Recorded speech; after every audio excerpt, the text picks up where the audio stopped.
the year for a record fourth time in his career.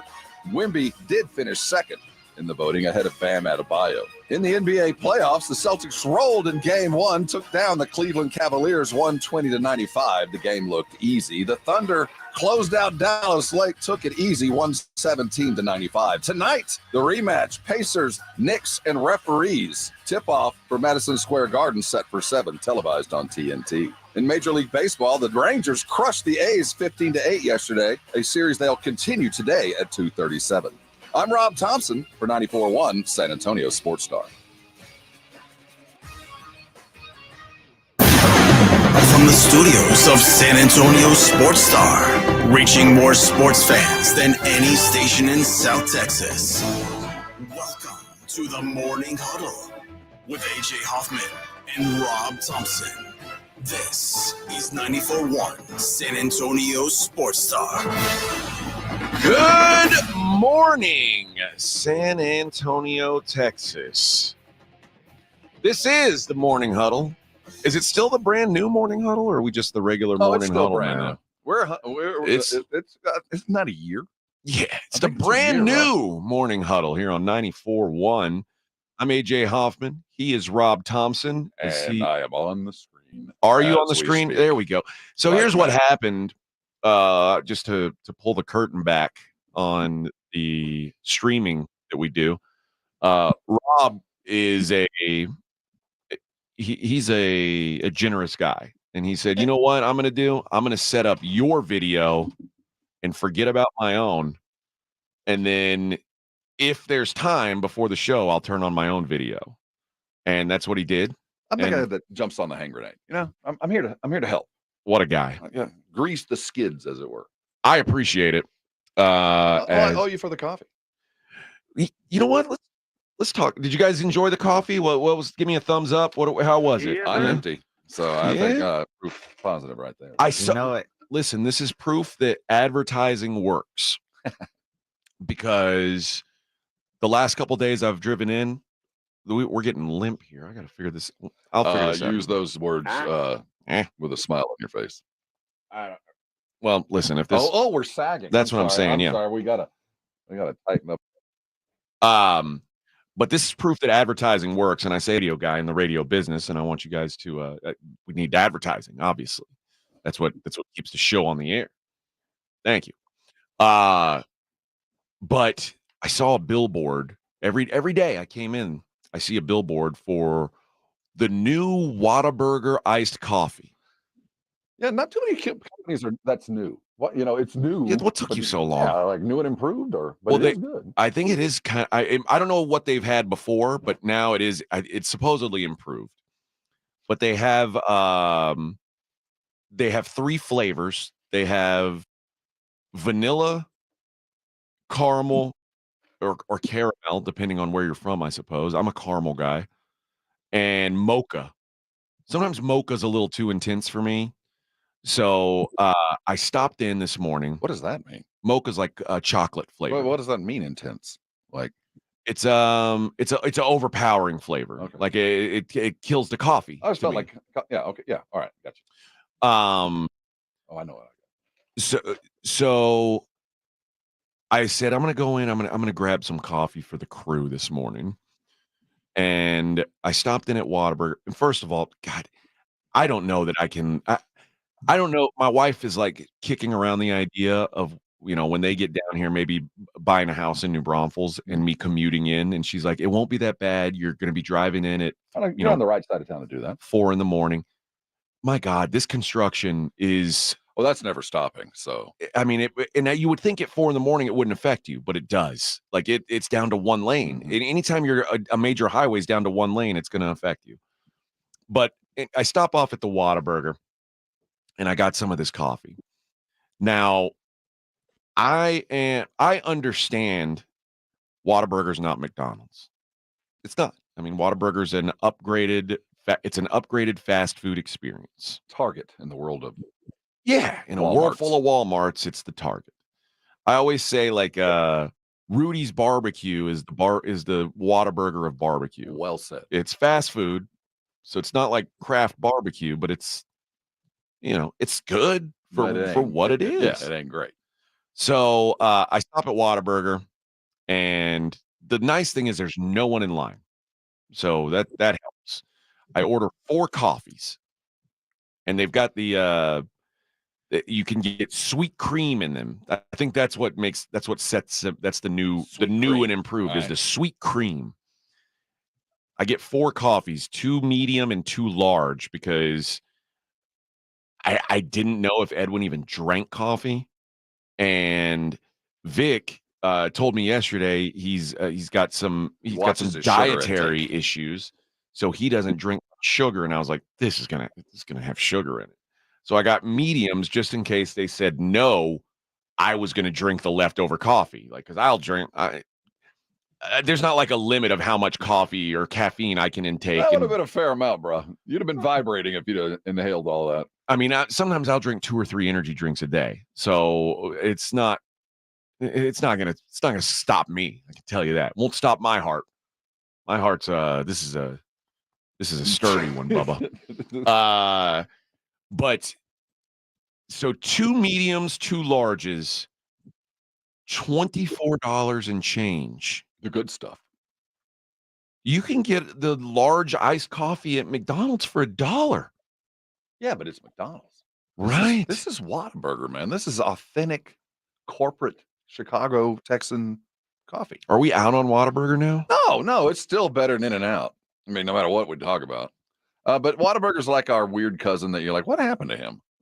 Yeah. You know, well, I'll still go by, but dude, don't come to my house. It's still Whataburger. It's still really good, but they're just kind of squirrely now. Okay. I mean, that's a little expensive. It's a little much. It's coffee. Yeah. But they're proud of it. They are. It's good coffee. But the advertising worked. It got me to get the coffee. I tried it. Are you a patty melt guy? Yeah. That's the burger of choice. Although when they do have the green chili double, I've never had it. I'm down with that. Because they put enough cheese on it that it's like sometimes Whataburger doesn't put enough cheese on their burger. Really? Well, I only get the patty melt. I'm a creature of habit. Oh, you're consistent. I haven't gotten anything different from Whataburger in 5 years. Do you add anything? See, I'm not down with a secret menu crap. I don't know. And Well, I feel it's not like a secret. They've just got things. Like, what else would you add to it? There's already a whole lot going on. I do patty melt, add jalapenos. See, no, I get it, but that's just not. Because I like a little spice. No, I get it. That would be good if I was chasing it. Or add bacon. You can add. Wow, that seems like my heart would explode. Well, I mean, you're eating a patty melt. What are you doing? That's what I'm saying. That's why it's like, here, hold on to this bomb, and I'm going to hand you a hand grenade. Why? I mean, I guess I should just go ahead and do it. But no, it just already seemed like it was enough. Like, any more would be too much. Too many notes. Okay, fair enough. But no, I still appreciate Whataburger. But this is where you go, what's going on with you guys? Yeah. You're not allowed to $24 coffee. That's for the In-N-Out crowd. That's for the Cali crowd. That's not the way we do it around here. Is everyone here anti In-N-Out? Yeah, for the most part, yeah. I like an In-N-Out burger. Not as much as I like Whataburger, because I mean I'm a red-blooded Texan, but I can appreciate their burgers. Their fries are garbage. I order wrong. I never get the right thing from In-N-Out. I see what people are eating, and I think what I'm ordering is what they're eating. Because to me, animal style sounds really cool. But animal style is disgusting. You don't like the sauce. Slop they throw out, whatever that orange slop is. Animal style is not the appropriate name for that slop. Yeah, it's got like a Thousand Island. It's Thousand Island and relish. I don't know what the hell it is. I don't want it, and it's a dumb name for it. But in my mind, animal style sounds like more meat. Yeah, well, that's protein style. See, I order wrong every time I go. So I think I'm ordering protein style, which I might be wrong. Protein style may mean that they put a lettuce wrap instead of a bun. You know what? That would be better than the slop burger. Yeah. But I order what I think I'm getting, and I appreciate that. I can go put 4 patties on there. You know, I like that. I like that too, because I could, if you just say I want a 4x4. Yeah. See, it's 4 patties, it's 4 cheeses. That's good. But the menu is so California, let's not call it what it is, kind of cool, that I don't know what the hell I'm ordering. And I'm always at drive-through, and this guy's behind me, and I'm like, oh, I'll just take the animal style. And then so I'm not a fan, although I appreciate why people do get it. Now, when I left Texas, I know when I left Houston, they had just gotten In-N-Out, and there were lines around the building. I mean, lines for are there still big lines here for the unit, or it's like there's we're one over right it? around the corner. You drive right by it on the way. Okay. So if you want one, it's right there. There's always going to be a line at lunch, so it's hard for me to judge. But I don't think that the outpouring is what it was when it first opened. Okay. You were up in P. Terry's. You remember P? Yeah, I like P. Terry's. We're now being invaded by P. Terry's. We've got a couple here in town. What do you think of them? I think it's a good burger. It's a good burger, and their price point is solid. They're what Whataburger was, and they're out of Austin, aren't they? They are out of Austin. Well, look out, Whataburger. Maybe there's a new sheriff in town. Well, let's hope. I like the design, the Jetsons design of their buildings. Yeah, I haven't had a P. Terry's burger in a long time. Maybe I'll do that soon. I know there's 2 or 3. I don't know where. I think there might be one in New Braunfels. I think there is one. I've seen I've seen a billboard for one. So I'm going to talk you into starting eating early. This kind of food talk, we're going to start getting you hungry for breakfast. I ate yesterday around 2:00, which is way earlier than I like to eat. Okay. But I went on a sales call, to meet a new client, and I'm like a show pony right now. I know where you were, and that's when you do go, it's very good, very good food. They have their chef. They're proud of their food. They come out and talk to you. And I was like, we did the meeting, and I said, all right, well, great, good to meet you. And he's like, hey, did you eat something? I was like, no, I'm not really a daytime eater. He's like, well, you need to eat something. All right. And I just kind of blew it off. And then when we were actually walking out, he's like, you didn't get any food? No, you really need to get food. And I was like, okay. So I ordered like a spicy Thai shrimp, bell peppers, onions, rice thing. And very good. But it also meant that I didn't eat dinner last night. So now you're a couple hours behind. It might change up my routine. I don't know. You might, in fact, want I don't want a pancake wrapped in sausage on a stick. You might start to crave the plastic wrap deliciousness that is. Is that? Does it come frozen? It was frozen. I take it out of the freezer because I got to put it in my purse. In the night before. I'll be honest. I don't like frozen pancakes. Then you won't like this. Yeah, it is very frozen pancake because it's like they're too moist. Yeah. That's one of the issues. I don't like that. I mean, we haven't perfected the pancake on a stick, but I hope in my lifetime that someday the scientists that have devoted their lives to better and longer lasting food additives will find a way to create a fresh tasting pancake on a stick. Yeah, but a man can dream. Well, you're gonna listen. You seem satisfied with it. Well, I'm easily satisfied. Oh, your wife told me that. That's I don't need a whole lot of time to have a little bit of fun. That's what she said. Mm-hmm. All right, we've got a lot to discuss. A lot on the menu today, the radio menu, and when we come back, we're going to get into these playoffs last night. There were a couple playoff games in 2 different leagues, and boy, was there a stark difference between them. And I'm going to ask you, Rob, what do these guys got to do to fix it? Wow, this is not fun. We'll talk about that on the other side. It's Morning Huddle on 94.1, San Antonio Sports Star. You better mark your calendar for Friday afternoon. The Blitz is going to be live out at Tri-County Meat Market over on Huebner. Come and join the festivities and take part in what all that Tri-County has to offer. If you haven't been over, shame on you. They're going to have everything out in the parking lot. They're going to have Maggie Mays and Flight by Yingling going to be out there. That's Friday. If you've been to Tri-County and you've ever had the fajitas, you can cut those with a warm breath and a smile. They are as tender and as wonderful a fajita as you're going to find at any restaurant. Well, the spice behind that is now available to purchase. Old Big Joe's got his own spice going. That's going to be going on. Specials are going to be happening. That is Tri-County Meat Market. 2 locations. They're going to be out over in Huebner, but if you haven't been to Ralph Fair, you haven't done it right. Specials are always in play. I cannot get off there without telling you about the 5 for $25. It's the best deal in San Antonio. Go walk in there, grab a bag, fill 5 items. There's meat, there's vegetables, there's everything you need. I promise you there's 2 meals in there. It's the best deal in San Antonio. 5 for $25, always in play. Hey, first responders, they thank you. They want to honor you. 10% off for just walking in the door. And that begins where the specials are beginning as well. Head over to Tri-County Meat Market. Put some good meat on the grill, and I'll see you on Friday. I'll be thanking you later. If you missed the Blitz with Jason and Joe, then you missed this. Indianapolis Star. Do you remember Greg Doyle? Yeah, the creepy guy. For those that don't remember. Hi, Caitlin. Greg Doyle, Indy Star. Real quick, I'll do this. You like that? I like that you're here. I like that you're here. I do that at my family after every game, so. Start doing it to me and we'll get along just fine. According to longtime Indianapolis reporter Bob Kravitz, the Indy Star suspended Greg Doyle after that weird press conference. I don't blame them. It went viral, as the kids say. So, I mean, everybody, it's like, dude, this guy's a creeper. Keep him away from Caitlin Clark. Yes. I like that you're here. They're just that weird. Just all of it. I call her up, Caitlin. Oh, that was creepy. I like that you're here. You okay? I'm great. Are you sure? Fine. Right home with the Blitz. Afternoons 2 to 6 on 94.1 San Antonio Sports Star. Don't let pain keep you from doing the things you love.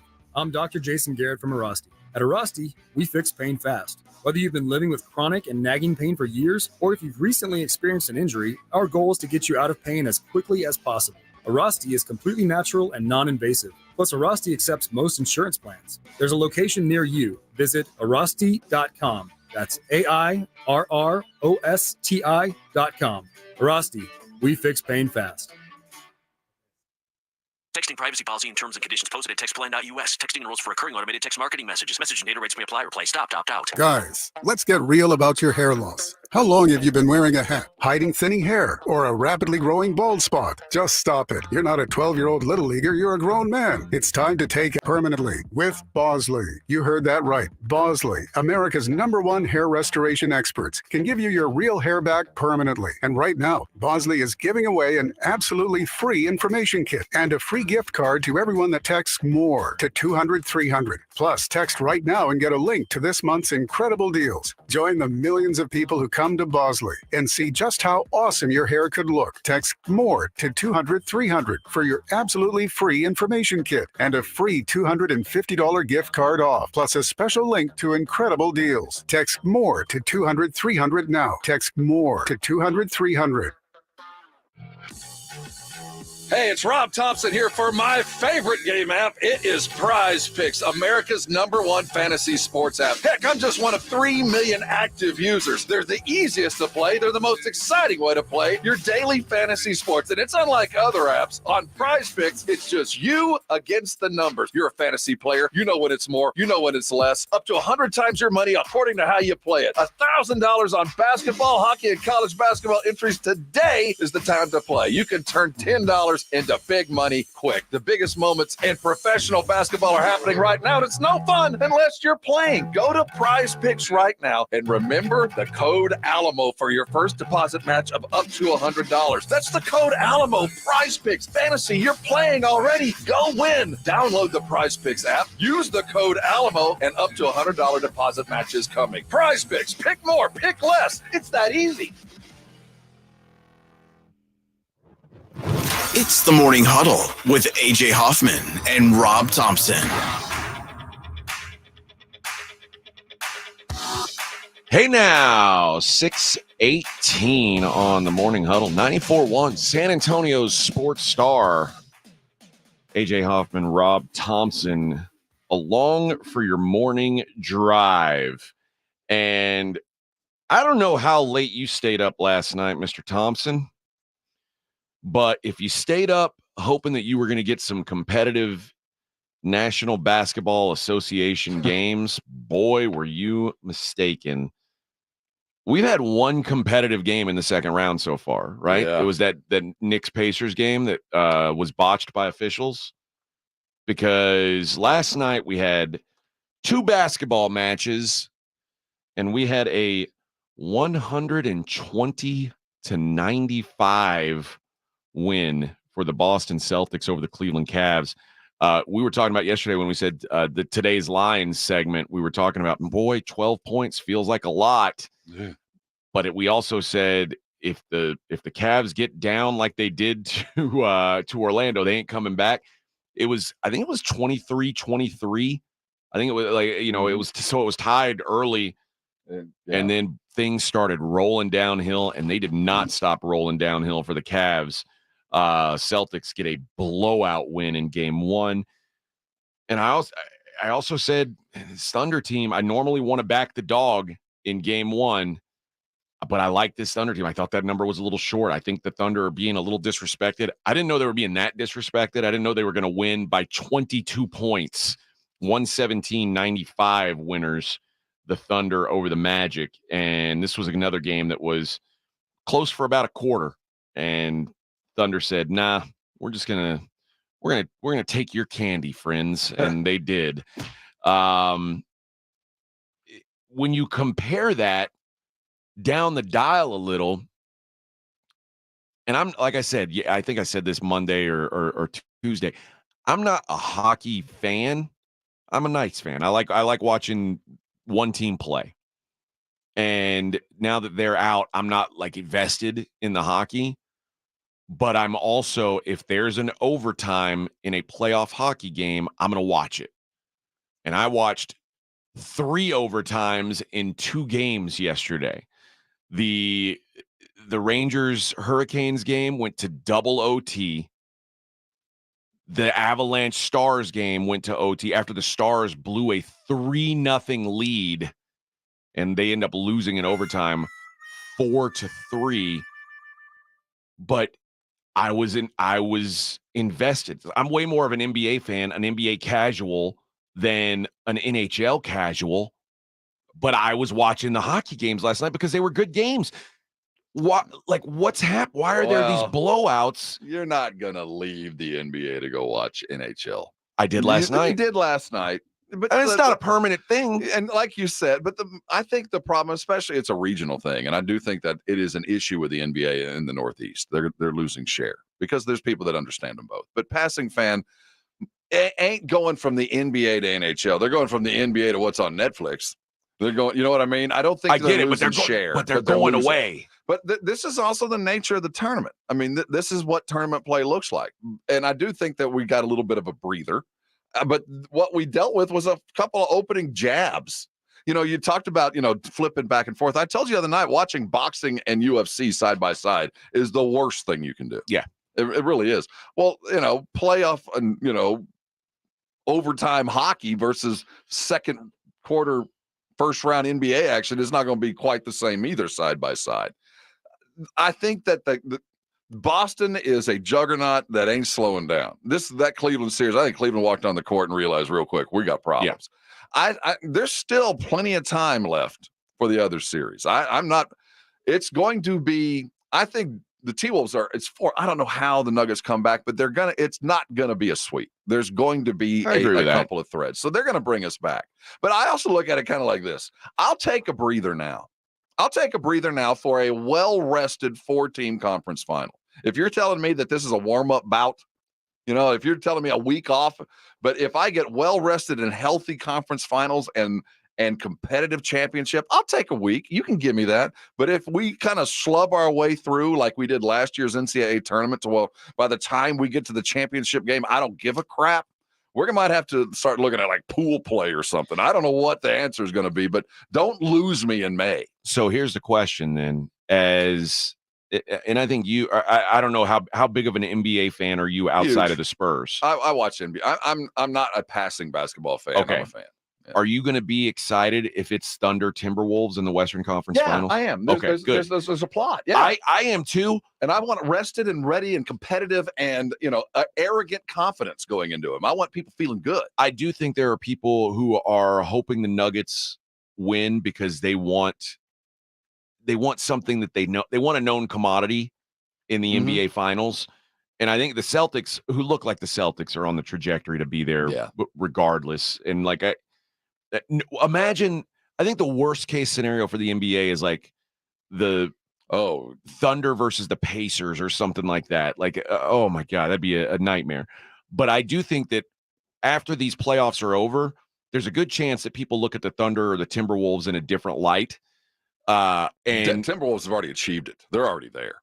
And the NBA is also frothing at the idea of a Knicks Celtics Eastern Conference Finals, because those are the teams, at least the Eastern Conference teams, that they want to always be good.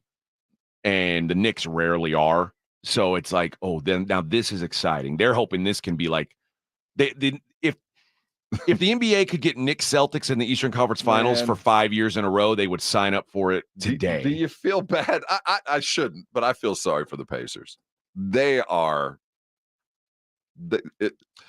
We said at the beginning of the women's NCAA tournament, you know what? It's not fair, but if you're playing Iowa, you're screwed. because Iowa needs to make it to the Final Four. Yeah. Caitlin has to go, and it's for the betterment of the world. It's for the betterment of the game. But unfortunately, you're going to have to be roadkill. It's just going to happen, and you'll get the benefits eventually. This is how I feel right now. I mean, the opportunity for the Knicks and the Celtics to play 7 games, and the NBA sitting there watching it seems so apparent that it will be manufactured and pushed to the limit by whether the reffing is there. I'm not a total black-hatted, conspiracy theorist, but watching what's been going on with the Knicks, it just feels like the league wants the Celtics and the Knicks to be the thing. There's a couple teams in the league that if there's a chance to make them good, the league wants them to be good. The Celtics, the Knicks, and the Lakers are at the top of the list. Sixers are probably up there too. But because they're basketball markets, right? Like there's a lot of rooftops and a lot of love. I get it, Ben. And I'm glad to hear you say that, because I've always felt like, and you'll notice as you get to know more and more Spurs fans, we have a chip on our shoulder because we feel like the rest of the country is always just like we're flyover, step over country. And but for the rings, we'd be looked at like Sacramento. Like just what do you have to say? Here's the deal: when I say they're basketball town, like obviously San Antonio is a basketball town. But no, AJ, we are a Spurs town. A very big difference. That's fair. Yes, sir. Indiana is basketball country, but the NBA doesn't care because there's not enough television sets there for the NBA to care. Right. Boston, New York, LA. The difference being Pacers fans will watch any NBA game. Spurs fans will go watch the Stros. Okay. But you consider yourself NBA fan. Yeah, I'm going to watch any NBA game. But you'll watch the Spurs first. Over the last couple of years, no. But yeah, I'll start with them, but very rarely am I enthralled and engaged all the way through. All right. I want to talk about this Nuggets-Timberwolves series, where it's going. There's not a game tonight, but we did get some news yesterday. And we talked about this because game 2, the frustration, the pot boiled over for the Nuggets. And you said something yesterday that you were right about, and I'll give you your props for it, and we'll discuss what that is and how it impacts the series going forward. This is 94.1 San Antonio Sports Star. It's The Blitz with Jason and Joe. Afternoons at 2. Coming up on The Blitz, it is a big day. We are live at the Big Blind for their grand opening celebration. Big 12K tournament happening at the Big Blind tonight. And on the show, Joe will fake his disappointment in Wemby not winning Defensive Player of the Year. Last night, Game 1's OKC and Dallas, plus Boston and Cleveland. All the reaction on The Blitz starting at 2. The Blitz with Jason and Joe. Afternoons at 2 on 94.1 San Antonio Sports Star. The John Clay Wolf Show. Here's what's going on in the Wolf Pack. I got a little drunk the other night. Went to my neighbor's house to see my dog that I gave him. What? Hold on. You gave it away? Yeah. The dog's going to miss you and think you're coming to pick it up, and then he's going to be sad. You're turning the dog's life into a Supreme song, man. He's like, set me free, why don't you, baby? You just see hang it all. The John Clay Wolf Show. Catch the John Clay Wolf Show Saturdays from 9 a.m. to noon right here on San Antonio Sports Star. Grand slam, bomb, went yard, long ball, dinger. Do you even know what I'm talking about, Nigel? Croquet. Nigel, I'm talking about baseball. Courtroom plumbing and air conditioning is a lot like a baseball team. Should we wear cups, Joe? When a person has plumbing problems or their air conditioner just isn't cooling right, they can rely on our team to make the big plays. We hit out of the park every time. Call Quarter Moon Plumbing and Air Conditioning, day or night, 651-5899. Joe, should I start singing now? Take me out. License number M16004, TACLA 88589E. This is the absolute worst time of year to be dealing with joint pain. You can't do the outdoor stuff that you love to do, like golfing, hiking, biking, jogging, playing on the beach. Hey, it's James Pledger with San Antonio Sports Star. Listen, don't go through the summer missing out on life. Call QC Kinetics now and find out how they can use biologics from your own body to give new life to your achy joints, like your knees, hips, back, shoulders. QC's regenerative medicine protocols can restore and repair that damaged tissue with no surgery, no steroids, no drugs, and best of all, no downtime. This is the future of medicine. Tens of thousands of QC Kinetics patients around the country are living their best life this year because they made the call. QC medical professionals are under the direction of Dr. Mitchell Shinecup, who is an orthopedic surgeon who became the future pioneer in regenerative medicine. He knew there had to be a better way. So call QC Kinetics now for your free consultation. 210-571-0318. That's 210-571-0318. 210-571-0318. Locations in Hollywood Park, Westover Hills, and New Braunfels. For the last 4 decades, San Antonio sports has dared this community to dream big through the transformational power of sport. For 40 years, we've inspired youth to get in the game, motivate, live healthy, been a force behind places to play, and hosted events that impact. As we celebrate 40 years of dreaming big, we invite you to dream big along with us. To support our mission, donate today at sanantoniosports.org. If you're a man and you live in San Antonio or the surrounding areas, you need to pay close attention to what I'm about to say. Are you having issues rising to the occasion? Do you constantly worry about whether or not you can perform? Have you completely stopped having adult time? Is it something you just don't talk about? Guys, we have a solution. Mojo, the 100% guaranteed male enhancer pill that's fast, effective, and was designed to reignite passion, performance, and confidence in the bedroom. Yeah. Be ready at a moment's notice with the Mojo Male Enhancement Pill from Pure Line Nutrition. And for those of you who have used Mojo, check out Mojo Enduramax. Touchdown! A new formula that improves the potency and effectiveness of Mojo. Get fast results, last longer, and be the man she'll never forget. Mojo and Mojo Enduramax. 100% natural male enhancement formulas only available at Pure Line Nutrition. Call now, 210-494-2210. That's 210-494-2210. Or visit us online at thepureline.com. Hey, it's Jim Rome, and it's great to be back in San Antonio. Join me weekdays at noon on my new home, 94.1 San Antonio Sports Star. 94.1 Morning Huddle here on San Antonio's Sports Star. I'm AJ Hoffman. I'm the new guy here. Rob Thompson, he's Mr. Consistency. I'm except can't consistently turn the mic on. There's a lot of inconsistencies in my consistency. Yeah. One thing that is consistent has been NBA officiating has been rough, at least in these playoffs. And I thought that the NBA was going to kind of, anytime a player is lashing out towards the way a game's being officiated, you'd think the NBA, because it's such a hot topic right now, would want to really put their foot down on it. But you said yesterday, Jamal Murray throwing his knee pad and heating pad out on his towel and heating pad out on the court in the direction of an official because he's so frustrated with the officiating. Which, by the way, if you watch that game, I promise you it wasn't the officiating that cost the Nuggets that game. It was their inability to do anything against the T-Wolves defense.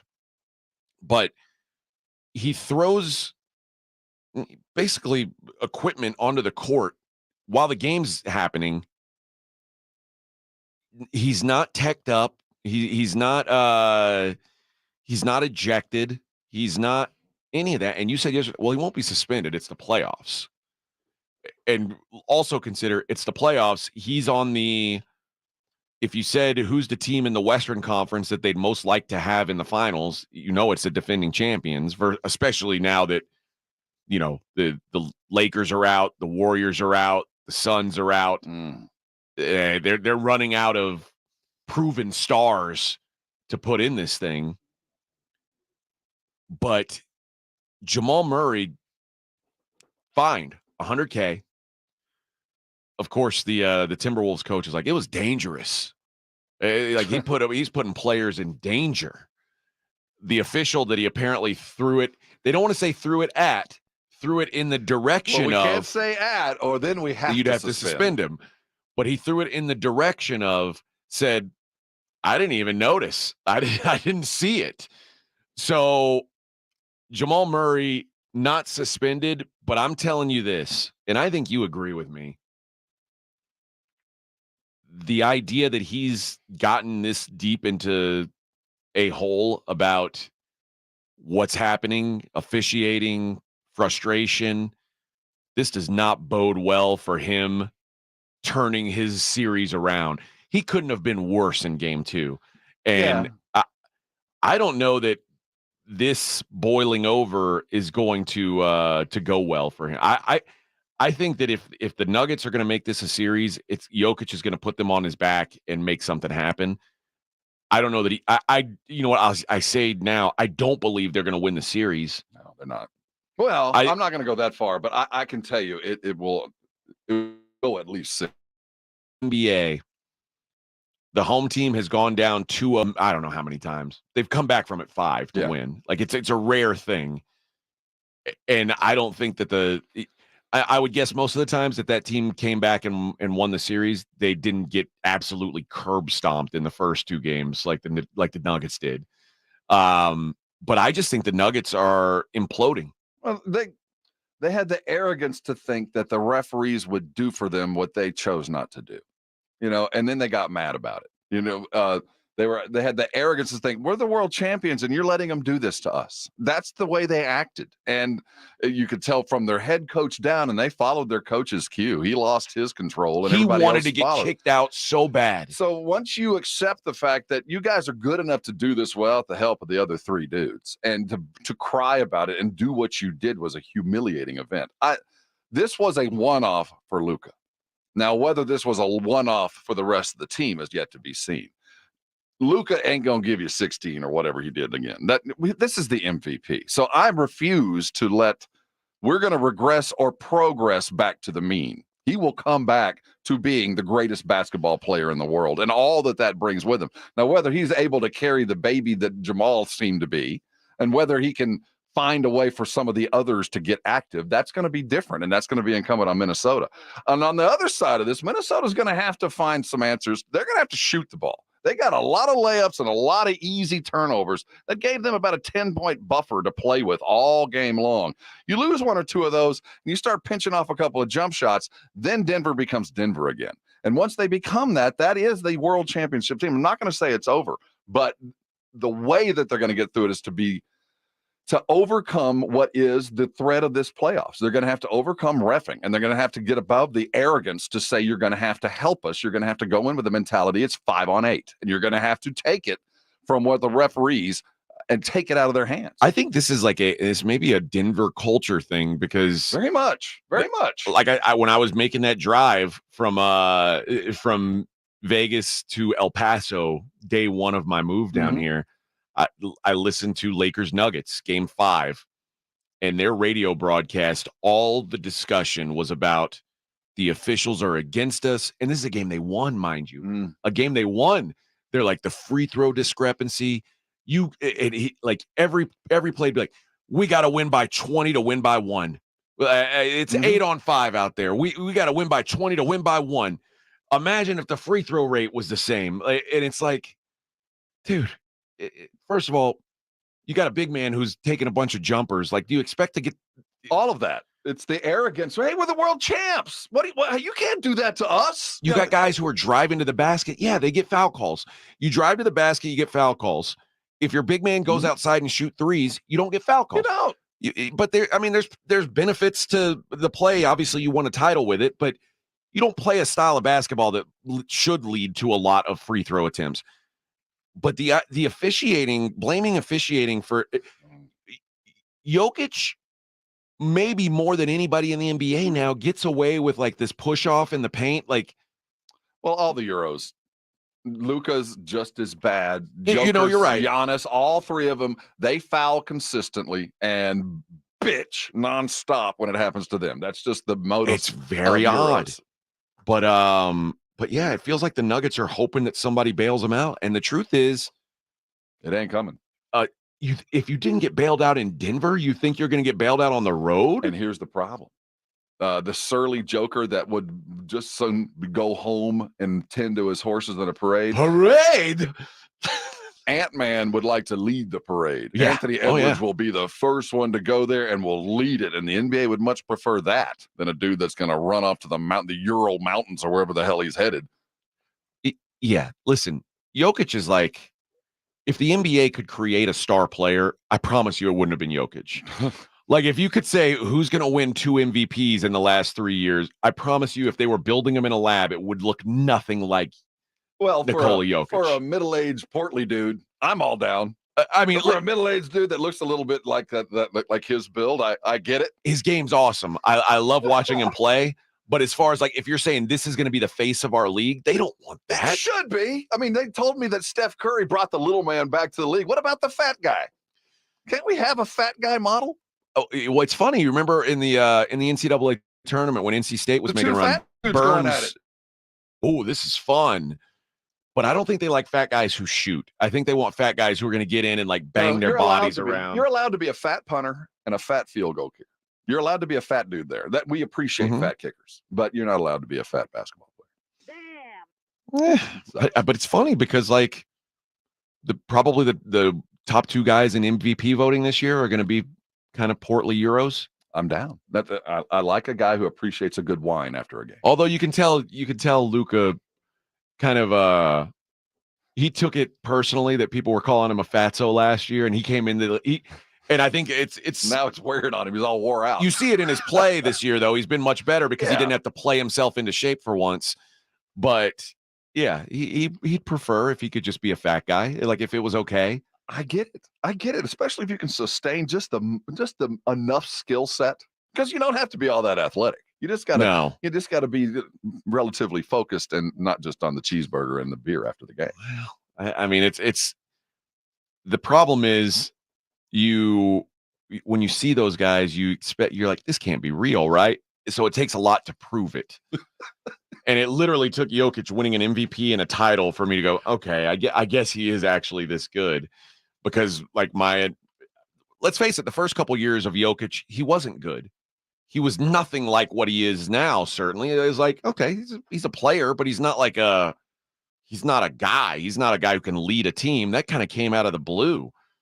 With Giannis, it didn't take you long to figure out, okay, this guy's got something because he's an athletic freak show. Yeah, he was jumping up and standing on the rim. I think we could do something with this. But Jokic, it's like, man, you got to really prove it to me. Of the two, and I know we're running out of time. Pick the one you'd like to play with, Giannis or Joker. Like, hey, 2-on-2. I think I would. I mean, as me, I would want to play with Giannis. Yeah, because I can't do the athletic things needed to win. I can't do the things Jokic can do, obviously, but I can do them a lot more effectively than I can do the things Giannis does. No, I get it, man. Just you know what I mean? Go get it, man. It's a game that his is a game that I can play. I look at Luka, and Luka can't dunk a ball, and I'm like, how am I going to help? I could see playing like that. The whole Steph Curry thing, the reason why Steph Curry became such a star, and that's why the three has come back in such dominant fashion, is people who are playing, guys like you and me show up and they're like, I could do what Steph Curry does. Just a little practice, 10,000 hours, man. I can't do what Giannis does ever, never. Maybe on the moon. Yeah, so I see that. All right, 6:43. We got one segment left in the first hour, but we got a full day's worth of show coming at you. We're going to talk about how the officiating is potentially going to affect the Knicks and Pacers going forward. Potentially? Yeah. And we're going to talk a little bit today about the Spurs and their draft situation, what they need to do in the draft, how much capital are they going to have as the lottery is on Sunday. All that and more. It's the Morning Huddle on 94.1, San Antonio's Sports Star. As I sit comfortably in my chair, looking at my breakfast on a stick, I think very fondly of my Dr. Jacob Torres orders for the day. You know, when you get on a weight loss program, the first people think of is all you're going to be eating is grapes and lettuce and some grass clippings and try to muddle through the day. And that's not the case at all. Food is food. But it's how you use it, how you eat it, and when you eat it that does play a role into how you lose your weight. And that's one of the many things that I learned when I went to the Institute for Functional Health and met Dr. Torres. Diet shouldn't be a four-letter word. Diet should be a lifestyle that you just achieve. And what I learned from him is you can eat good. You can eat the things you like, all things in moderation. That combined with the medical guidance I've gotten has gotten to me where I am today. I met him at 300. I'm sitting about 235 to 240, depending on the day and the hour. And I'm still working on it. I'm a work in progress, but I always will be. And Dr. Torres understands that. He's my motivator. He is the teacher, and he's also my doctor, all rolled into one. If you've decided it's time, whether the doctor's told you, a loved one's getting tired of you getting bigger clothes, or you just are tired of looking in the mirror, I want you to call Dr. Torres today.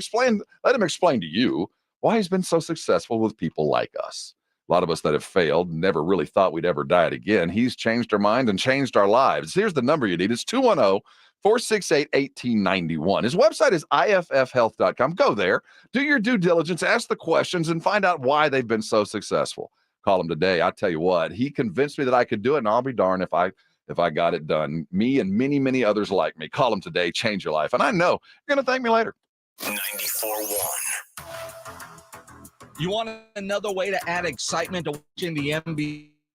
Here, let me tell you about Underdog Fantasy. It is a fan favorite way to play fantasy sports, especially playing the pick'em game, where you pick between 2 and 5 players to build your pick'em entry, and all you have to do is select higher or lower on player stats. If your picks hit, you can win up to 100 times your money. Endless projections to choose from. It is fantasy and it is legal in Texas. So get started by going to the easy-to-use Underdog Fantasy mobile app or go to the website underdogfantasy.com. Sign up with my promo code STAR, and Underdog will give you a mystery special pick to use on your first pick'em entry and a deposit offer. Must be over 18 and present in a state where Underdog Fantasy operates. Terms apply. Concerned with your play? Call 1-800-GAMBLER or visit ncpgambling.org. Again, sign up using my promo code STAR at underdogfantasy.com. Wesley Financial Group is not a law firm. This story is called The Ugly Truth About Timeshare. If you think you've done your family a favor by buying a timeshare, you need my help. Hello, I'm Chuck McDowell, founder of Wesley Financial Group. 10 years ago, I started helping folks cancel their timeshare. In the process, started what's now called the timeshare cancellation industry. The ugly truth is when you buy a timeshare, you can't tell me how much it's going to cost or when it's going to end. I recently helped a couple that had their maintenance fees go from $800 to $3,200 a year. They also received a $4,000 assessment for a hurricane that was over 1,000 miles away. Sound crazy? The crazy thing is this never ends. Call my office now. If we take you as a client, I guarantee we'll cancel your timeshare or you'll pay nothing. Call for your free information kit. Call 800-462-3333. That's 800-462-3333. 800-462-3333. Hey, it's Rob Thompson here for my favorite game app. It is Prize Picks, America's #1 fantasy sports app. Heck, I'm just one of 3 million active users. They're the easiest to play. They're the most exciting way to play your daily fantasy sports. And it's unlike other apps. On Prize Picks, it's just you against the numbers. You're a fantasy player. You know when it's more. You know when it's less. Up to 100 times your money according to how you play it. $1,000 on basketball, hockey, and college basketball entries. Today is the time to play. You can turn $10 into big money quick. The biggest moments in professional basketball are happening right now, and it's no fun unless you're playing. Go to Prize Picks right now and remember the code Alamo for your first deposit match of up to $100. That's the code Alamo. Prize Picks. Fantasy, you're playing already. Go win. Download the Prize Picks app. Use the code Alamo, and up to $100 deposit match is coming. Prize Picks. Pick more. Pick less. It's that easy. Hi, this is Joe Reinagel, and you're listening to the home of the Dallas Cowboys, 94.1 San Antonio Sports Star.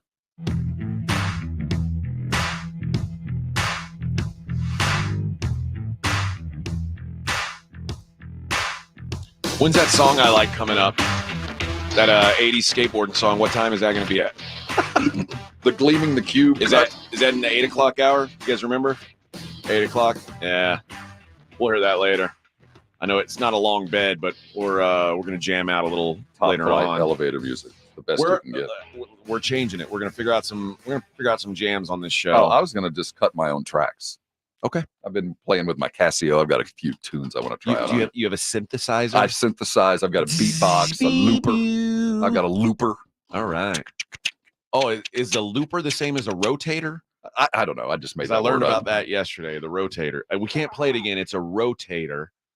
Well, okay. I mean, just hidden away. I think that's producer talk for go away.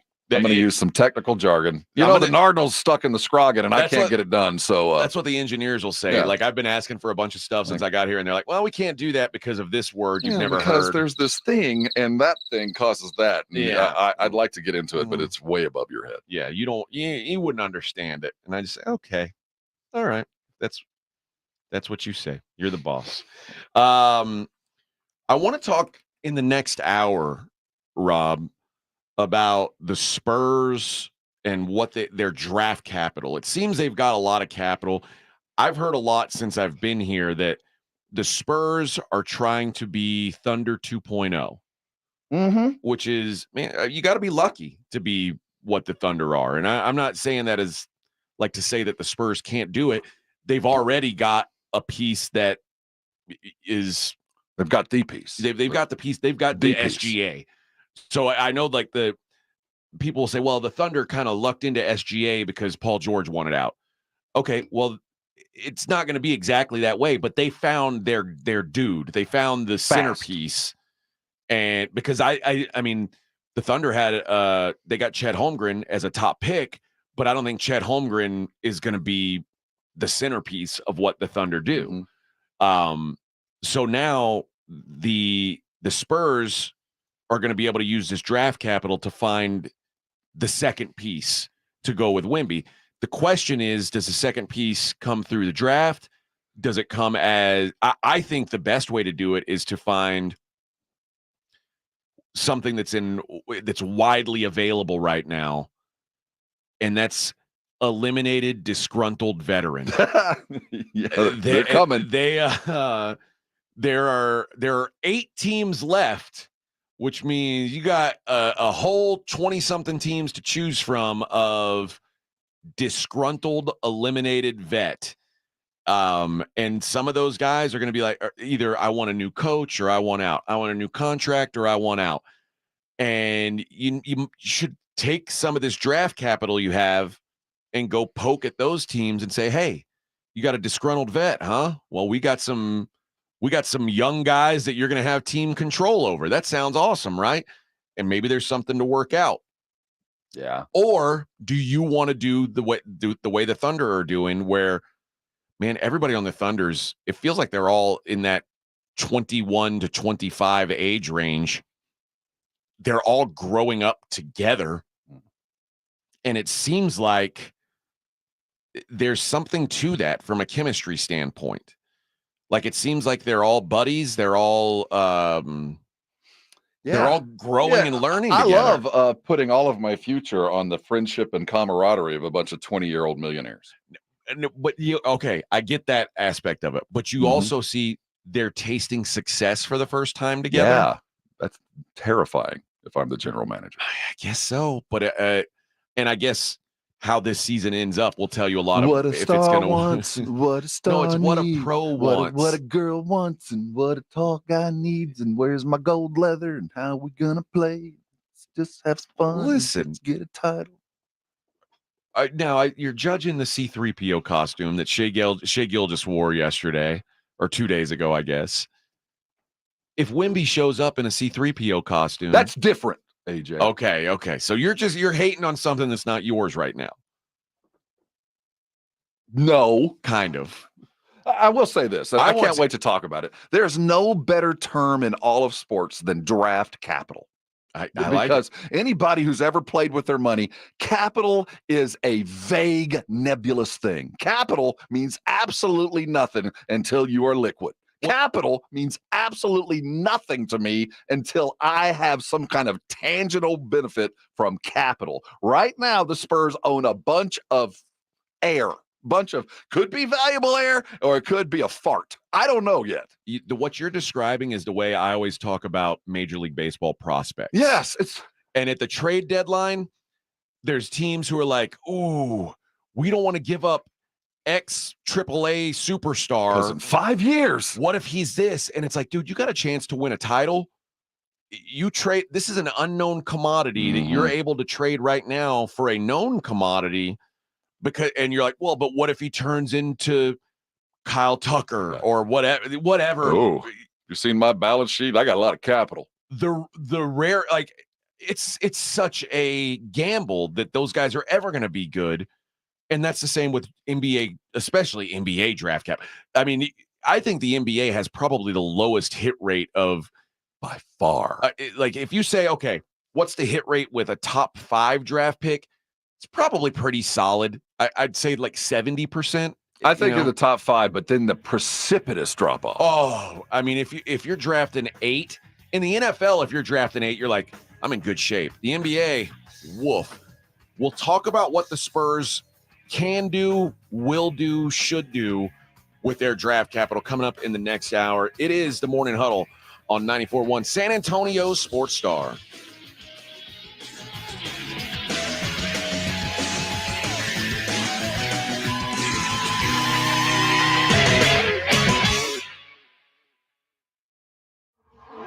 This is the Morning Huddle with AJ Hoffman and Rob Thompson, KTFM Floresville. Dave Ramsey here. The only water softener I recommend is a quality water softener from Connecticut. It really is the last water softener you'll ever own. ConnecticutSA.com. And tell them Dave Ramsey sent you. The Golf Club of Texas has some of the best course conditions with the friendliest staff. The golf is great. They have lighted driving range and practice area. While it feels like a country club, it's not a private club. It's open to the public, so bring the family into the Tin Cup Bar, the nicest sit-down restaurant in that area of San Antonio, specializing in Texas food, wine, and spirits. For golf or dinner, go to the Golf Club of Texas off Highway 90, online at golfclubtexas.com. The Golf Club of Texas, the friendliest golf course in Texas. Why do so many dogs suffer from weight issues, skin problems, messy poops, and low energy? It could be the popular dog food you put in their bowl each day. Cody was sleeping a lot, wasn't playing. She was very lethargic and not moving around. Dry kibble just wasn't cutting it. That's why, after more than 45 years of experience of helping dogs make complete health turnarounds, veterinarian Dr. Marty created Nature's Blend. It's a freeze-dried raw dog food made with wholesome ingredients like premium meats, seeds, vegetables, and fruit. And once dog parents switch their pups to Nature's Blend, the results can be astounding. She's got her energy back. She's running around like she did like 5 years ago. Miraculously, she's just feeling all around better. She's like a new dog. Thank you, Dr. Marty. Get your dog started today and save up to 54% off Nature's Blend. Plus, receive a free pack of our best-selling beef liver dog treats. Go to drmartypets.com/good or text GOOD to 511-511. Text GOOD to 511-511. All dogs are unique. Your dog's results can and will vary. Message and data rates may apply. Grand slam, bomb, went yard, long ball, dinger. Do you even know what I'm talking about, Nigel? Croquet. Nigel, I'm talking about baseball. Courtroom plumbing and air conditioning is a lot like a baseball team. Should we wear cups, Joe? When a person has plumbing problems or their air conditioner just isn't cooling right, they can rely on our team to make the big plays. We hit it out of the park every time. Call Quarter Moon Plumbing and Air Conditioning, day or night, 651-5899. Joe, should I start singing now? Take me out. License number N16004, TACLA 88589E. Listen to this station anytime, anywhere on Odyssey. Odyssey is your new audio home for all the music, news, sports, and podcasts that matter to you. Odyssey. That's AUDACY. Joe Reinagle here. I want to tell you about something that has completely changed my life. I had vision correction surgery at Parkhurst New Vision. The results are amazing. The readers are a thing of the past. Hey, if you're like me and tired of those glasses, call Parkhurst New Vision at 210-585-2020. They offer a variety of services like vision correction surgery. So call Parkhurst New Vision, 210-585-2020, or get them online at sanantoniolasik.com. 94.1 San Antonio Sports Center. The results are in. Spurs rookie Victor Wembanyama did not go 2 for 2 in the postseason award category. Rudy Gobert was named Defensive Player of the Year for a record 4th time in his career. Wemby did finish 2nd in the voting ahead of Bam Adebayo. In the NBA playoffs, the Celtics rolled in Game 1, took down the Cleveland Cavaliers 120-95. The game looked easy. The Thunder closed out Dallas late, took it easy 117-95. Tonight, the rematch, Pacers, Knicks, and referees. Tip-off for Madison Square Garden set for 7, televised on TNT. In Major League Baseball, the Rangers crushed the A's 15-8 yesterday, a series they'll continue today at 2:37. I'm Rob Thompson for 94.1 San Antonio Sports Star. From the studios of San Antonio Sports Star, reaching more sports fans than any station in South Texas. Welcome to the Morning Huddle with AJ Hoffman and Rob Thompson. This is 94.1 San Antonio Sports Star. It is the Morning Huddle on 94.1 San Antonio Sports Star. I'm AJ Hoffman. He is Rob Thompson. Hour number 2 of the program. As we almost hitting midweek here. We're there, man. Wednesday morning for me, hump day there's never been a more appropriate term. We got to get to 8 o'clock because that's the halfway point. Oh, For I guess us. that's true. You're absolutely by the clock. We're almost there. I can see the corner turn. I can see the turn. Now, most weeks we'll have 20 hours of radio to do. This week we've got like, I don't know, 40 or something. I'm not sure. I'm not sure. But yeah, almost halfway there. And we're talking some NBA. We've talked a lot about the playoffs and the lack of competitive games in these playoffs. And I wanted to talk about the upcoming NBA draft lottery. That'll be this weekend. So on Monday morning, we're going to know. Fingers crossed for failure. We'll know what kind of draft capital the Spurs have. You say fingers crossed for failure. Mm-hmm. I'm a Raptor fan this week. You are, but you also hope that the Spurs pick is good. Like, it'd be awesome if the Spurs had a top 3 pick. Would it? I don't think it matters. I mean, it's better than not. No, I think they're going to get, but I think once the draft is done, whether you went 1 or 6, it's all the same guy. So, I'm holding out for an appropriate and a good basketball player this year. But I see no gravy coming on my steak coming from this draft. Okay. Nothing.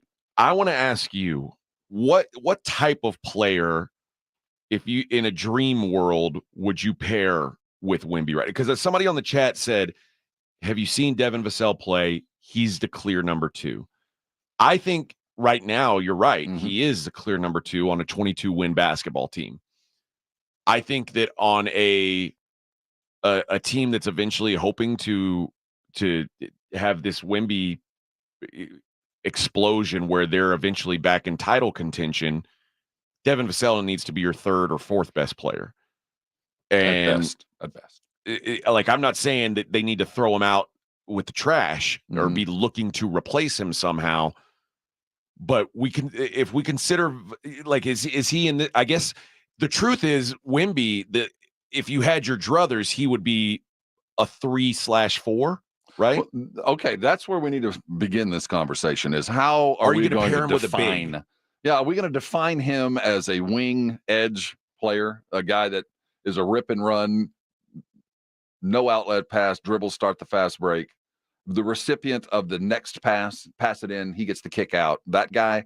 Or are we going to have him play the more traditional, use your height, block some shots, protect the rim, and we'll guard the end? Because that is really going to define the kind of pick and the kind of player you bring in. Because what's your ideal stat line for Wemby? Let's define what we want from him. That's an interesting question. I mean, I want him shooting threes. I want him shooting more threes. Defensively, I want him to play like a 5, but offensively, I don't. And we kind of had this conversation about Tim Duncan yesterday, except he was the opposite. Offensively, Tim Duncan was for lack of a better term, he was a center. Yeah, he played post. He spent most of his career with his ass toward the rim. Defensively, he wasn't built to bang with the Shaqs of the world. So, but in this case, offensively, I want Wemby to be a wing, and defensively, I want him to be a center.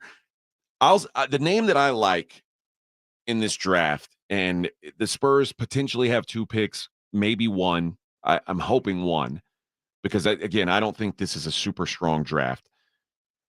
I think pairing Donovan Clingan with Wemby would give you just such a monstrous front court that it almost kind of like what Minnesota's dealing with now, where you've got so many huge bodies, but versatile bodies. Like if you say Wemby is what everyone hoped Karl Anthony Towns could be, but I mean, Wemby's game is not unlike Karl Anthony Towns' game offensively. He's able to draw bodies out of the paint.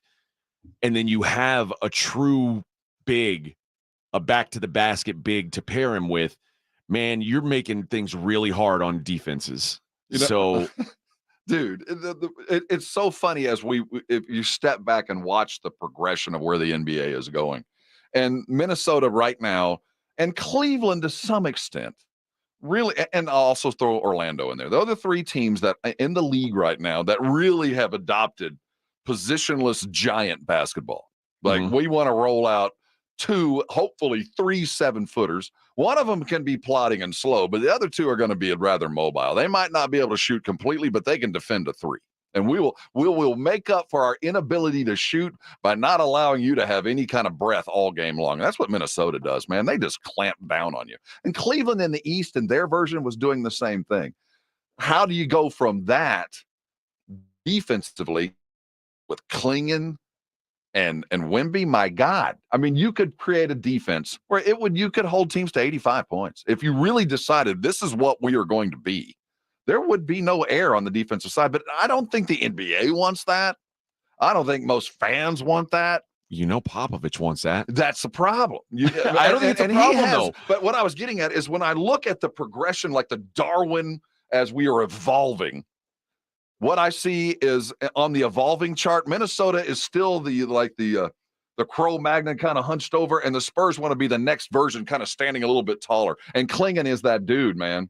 Now you can decide in the other big, either he's going to be a mobile dude like Klingon or a lamppost kind of, Zach Edey that will just own the paint and never leave it. The That's problem up to is you. With Zach Edey, you're so limited to what you can do offensively. You have to wait for him. But here's the thing. The Spurs are the only team that can go, you know what?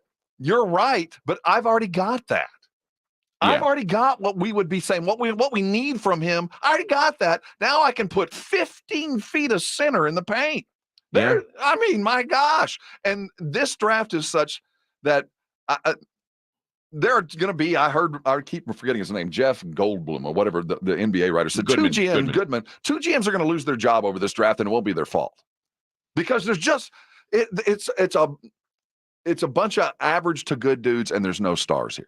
So somebody's going to find a Shea. There's one in here. There's a Shea Gilgeous in here from 1 to 10. Now, we don't know who it is, but there's one there. So when there's not a superstar or several superstar players, to me, you draft someone who is a specialist, right. Someone who does one thing well. And that's, to me, Donovan Klingon can be that defensive, the mobility he brings defensively is frightening, and he has offense to back it up. That Edey does not. Which Edey does not. Edey's range is literally at the basket. There was a stat on Zach Edey. He had I forget how many made field goals he had this year, but it was 200 something made field goals. He had 150 dribbles. That's how many times the ball he can't handle the ball. Donovan Klingon's got some versatility to his game. There's a reason why Donovan Klingon will be drafted ahead of Edey.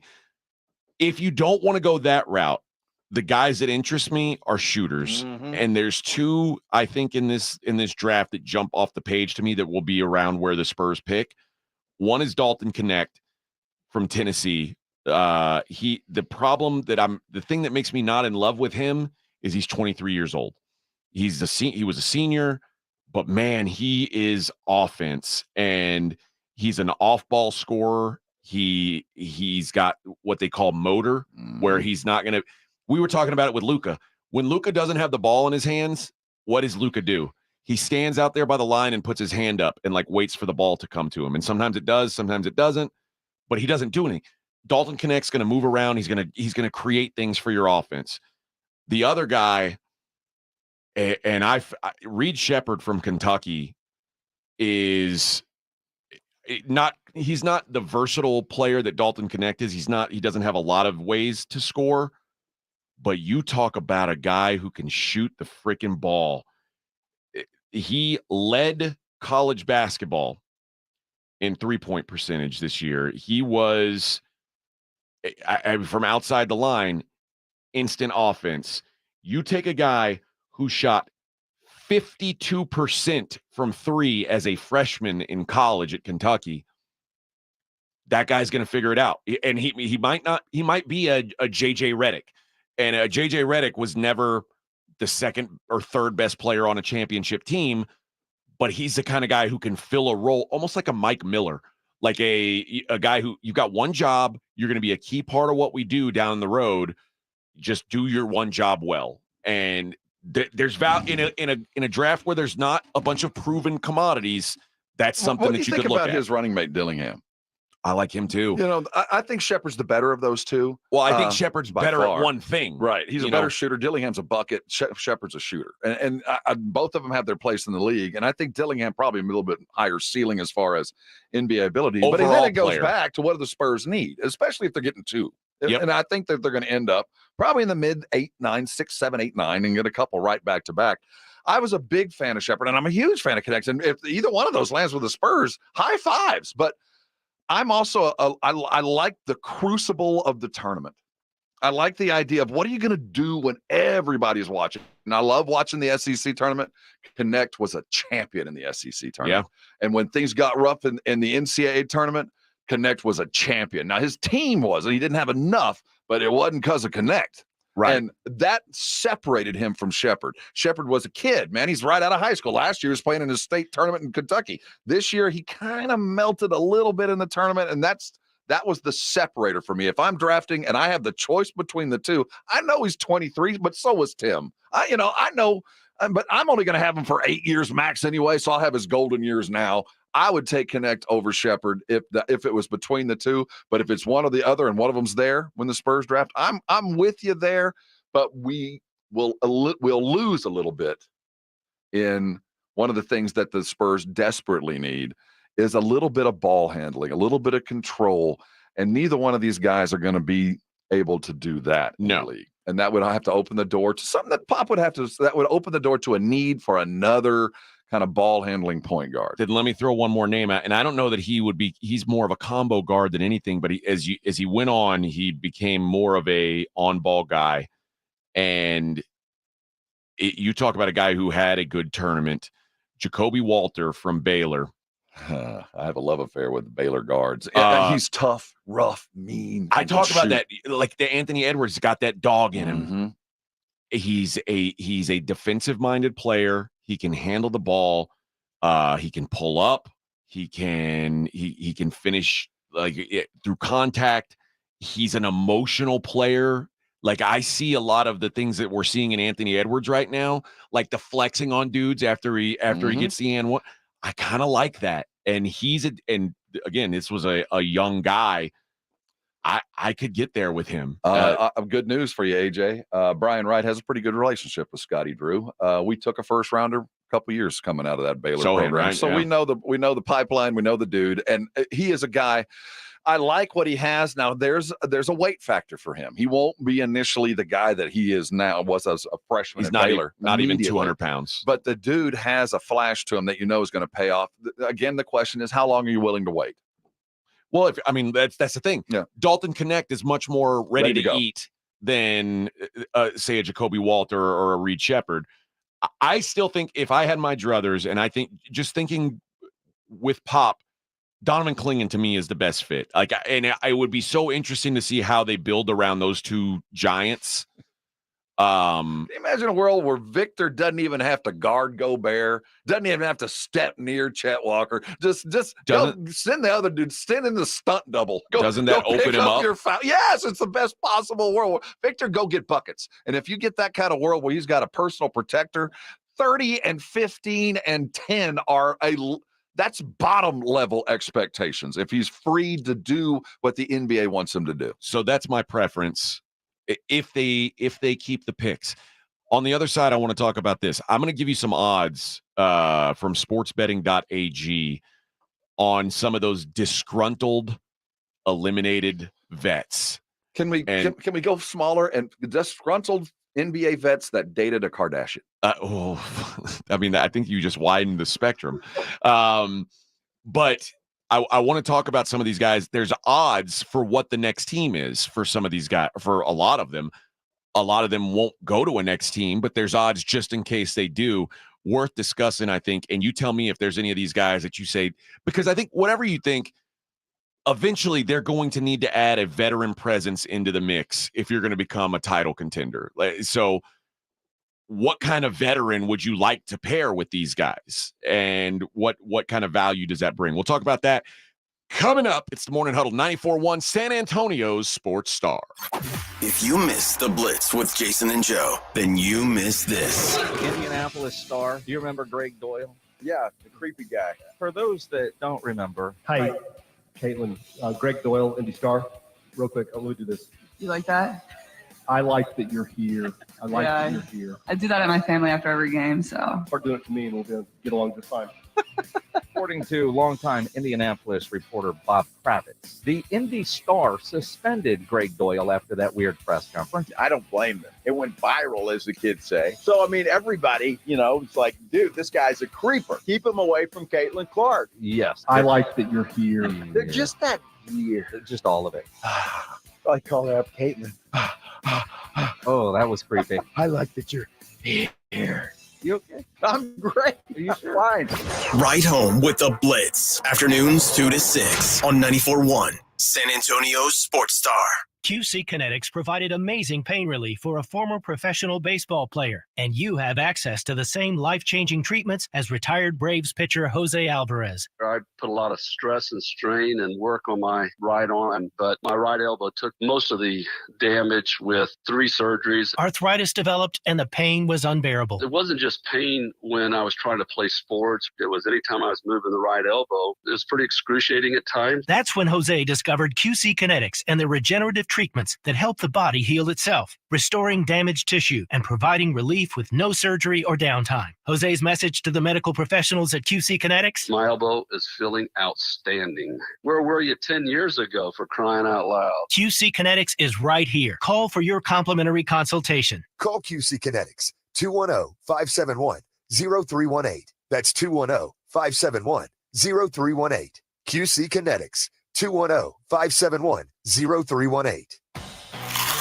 Have you gotten your hands on Southern Recipe small batch pork rinds at HEB yet? Southern Recipe small batch offers big, bold flavors like hot honey, spicy dill, and sea salt and cracked black pepper. Bonus, you're going to love the low-carb, high-protein crunch. Turn snack time from ordinary to extraordinary with flavorful pork rinds. Pick up your favorite flavors of Southern Recipe small batch pork rinds at HEB today.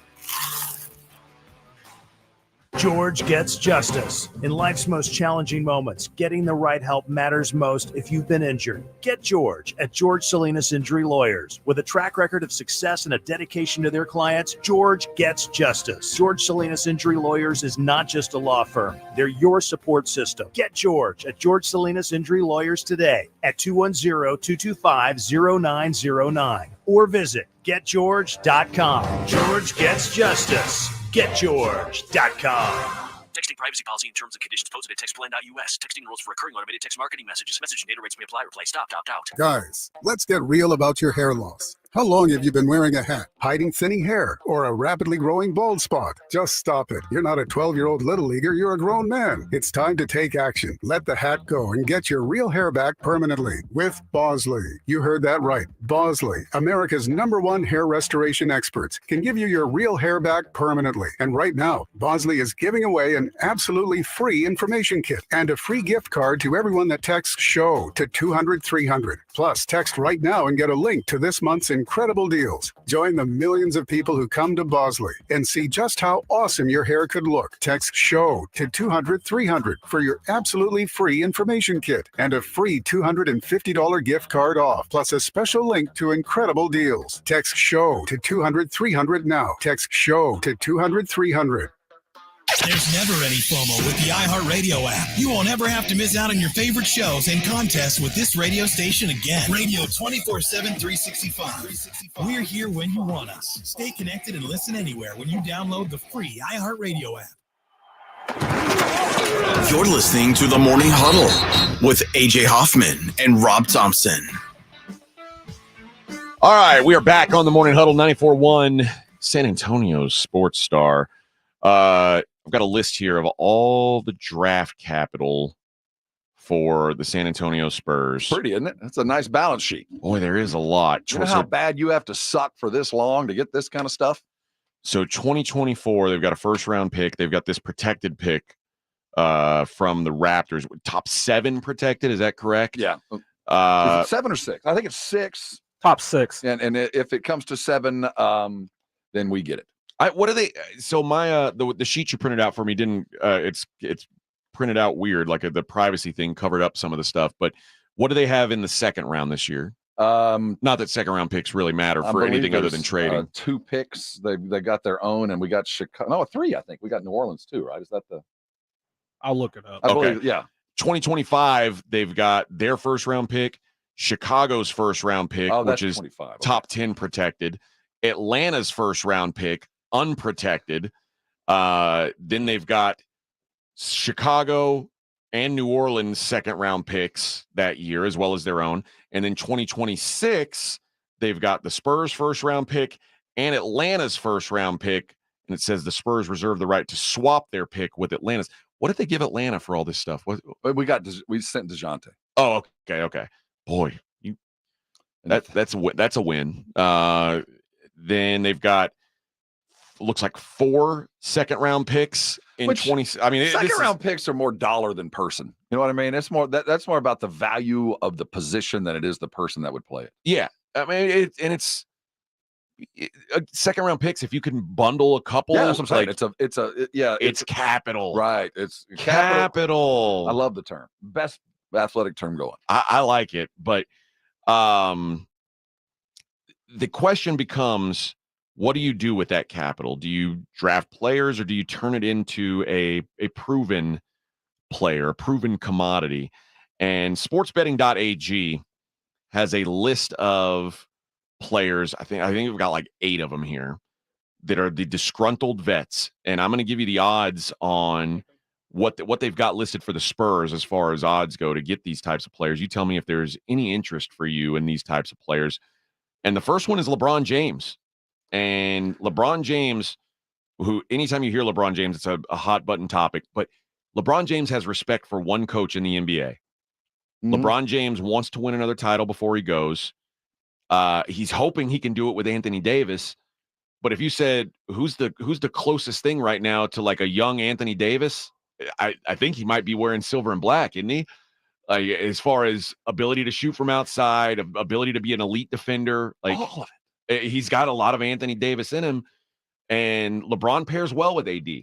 It's just a matter of getting other stuff around him, and the Spurs have a boatload of cap room that the Lakers do not. I think he'd play. LeBron listed as 14-1 to be a San Antonio Spur. You know, it is so intriguing, and I would never be the one to turn the deal down, but I don't think I'd pursue it. I would let LeBron, if he came to me and said, his agent called and said, hey, this is the deal, and his son, his kid, you draft him or not, but LeBron wants they've got draft capital to burn. Yeah, they can. The second round, it doesn't matter. If burning a second round pick means you also get LeBron James, I mean, that's a good way to use your draft capital. And there's so many other parts of this puzzle that it would help. I mean, to have him guide Wemby into it just seems so absolutely perfect that I start thinking it seems almost too good to be true.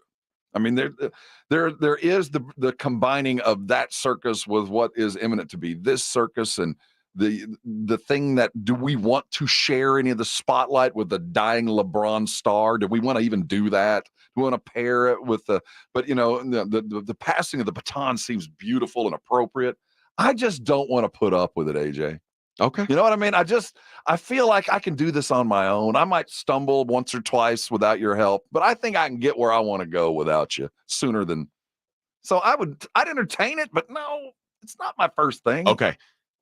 Kevin Durant is 9-1 to be for his next team to be the San Antonio Spurs. 2-year deal. I'll pay you like a mercenary, brother.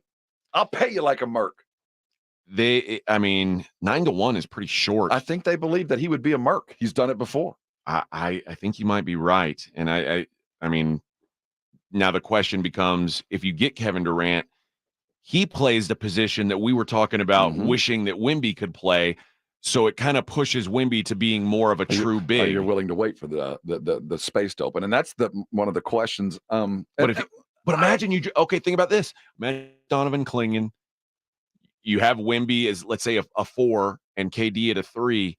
Man, I'm going to roll. How do you defend those guys? Starter. How do you defend them? Can you imagine a pick the zone you appreciate, or pick the defensive stance you want? You could line them up this way and cut the court off that way.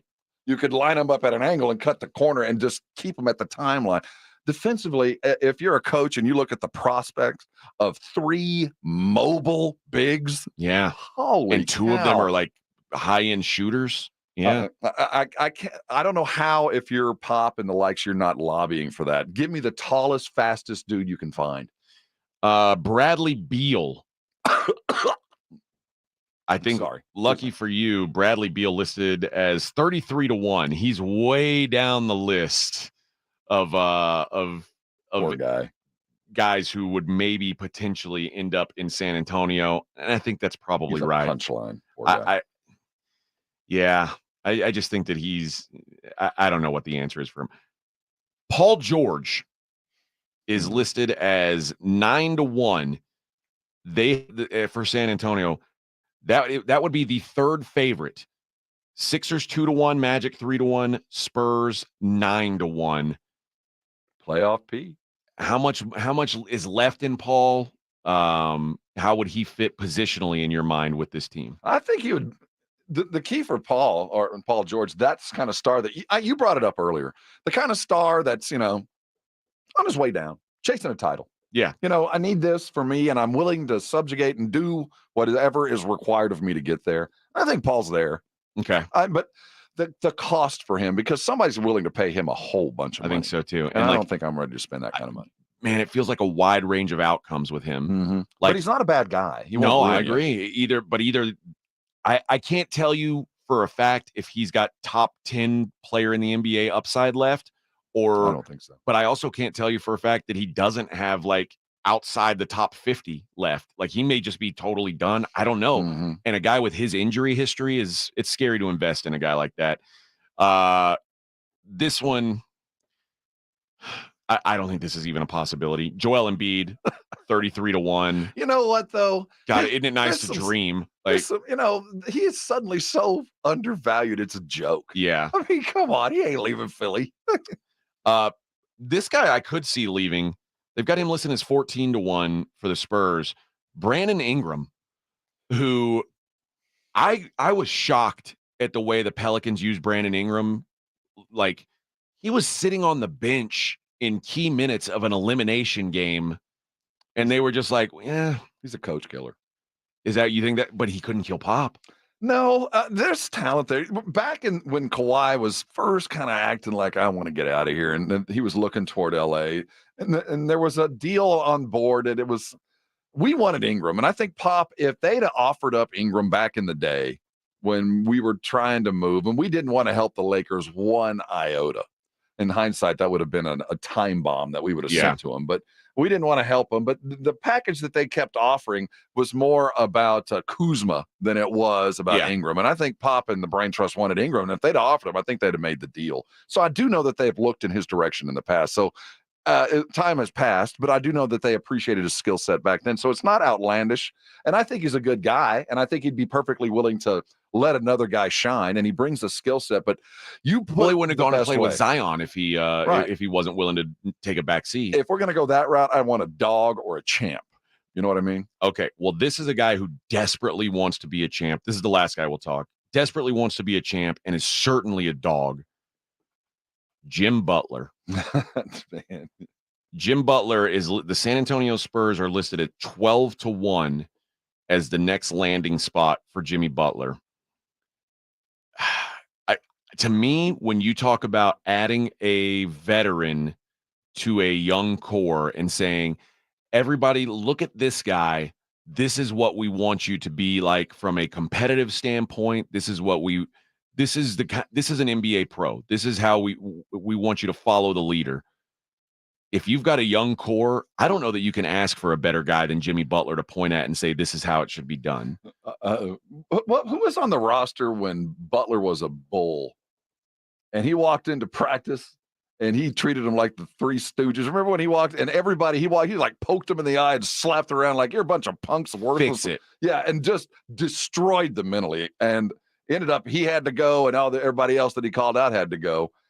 He is a Marine drill sergeant. And if you play up to his standards, you will be a champion. But the problem with a guy that plays to those standards, it's difficult to play with a guy like that. And do you want to, we're building our own stars here. Yeah. For me, I'm not going to. If you can get Jimmy Butler, you do everything short of bankrupting yourself to get him. I think that he brings a mentality, and for us old-time Spurs fans, and we talked about him the other day, AJ, he's a far better Mario Ellie. Far better. Yeah. But the mentality of, hey, man, it's the lead follower, get out of the way, and we're going to get this win. And that is a desperately needed commodity. And when you combine that with a star, man, I'd be willing to put up with a really, he's declining.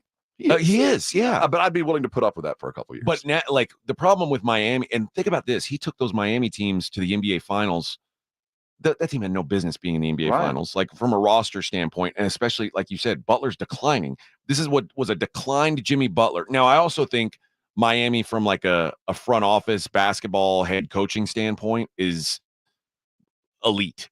I don't know if the Spurs are there right now. I mean, obviously Pop is Pop, but like other basketball people, I don't know that they've got those elite guys. With the Spurs has been, Pop's been so successful that all the guys keep leaving. So yeah, you never know. But if Jimmy Butler understands, I'm not going to be the lead dog here. I'm going to be the guy who I'm going to be the guy who everybody looks at and says, this is how to be a pro. And I'm along for the ride with you guys. I think he's very interesting. Do you think he might be, and the term cheap is not appropriate, but do you think he might be the least expensive alternative of all those guys we just mentioned because outside of the situation? Of Beal? Yeah, but Beal, okay, you're right. Outside of Beal. But I don't think Beal. I don't think he's a realistic possibility for the Spurs. And Butler, you're talking about chasing a ring and bringing a mentality. Of all the guys we just talked about, he won't bring the most to the court, but he'll bring the most to the team. That's what I'm saying. And I like when Chris Paul came to Houston, I was covering the Rockets then. Chris Paul had that same mindset. Like, I'm going to do anything to win. And he was very demanding of his teammates.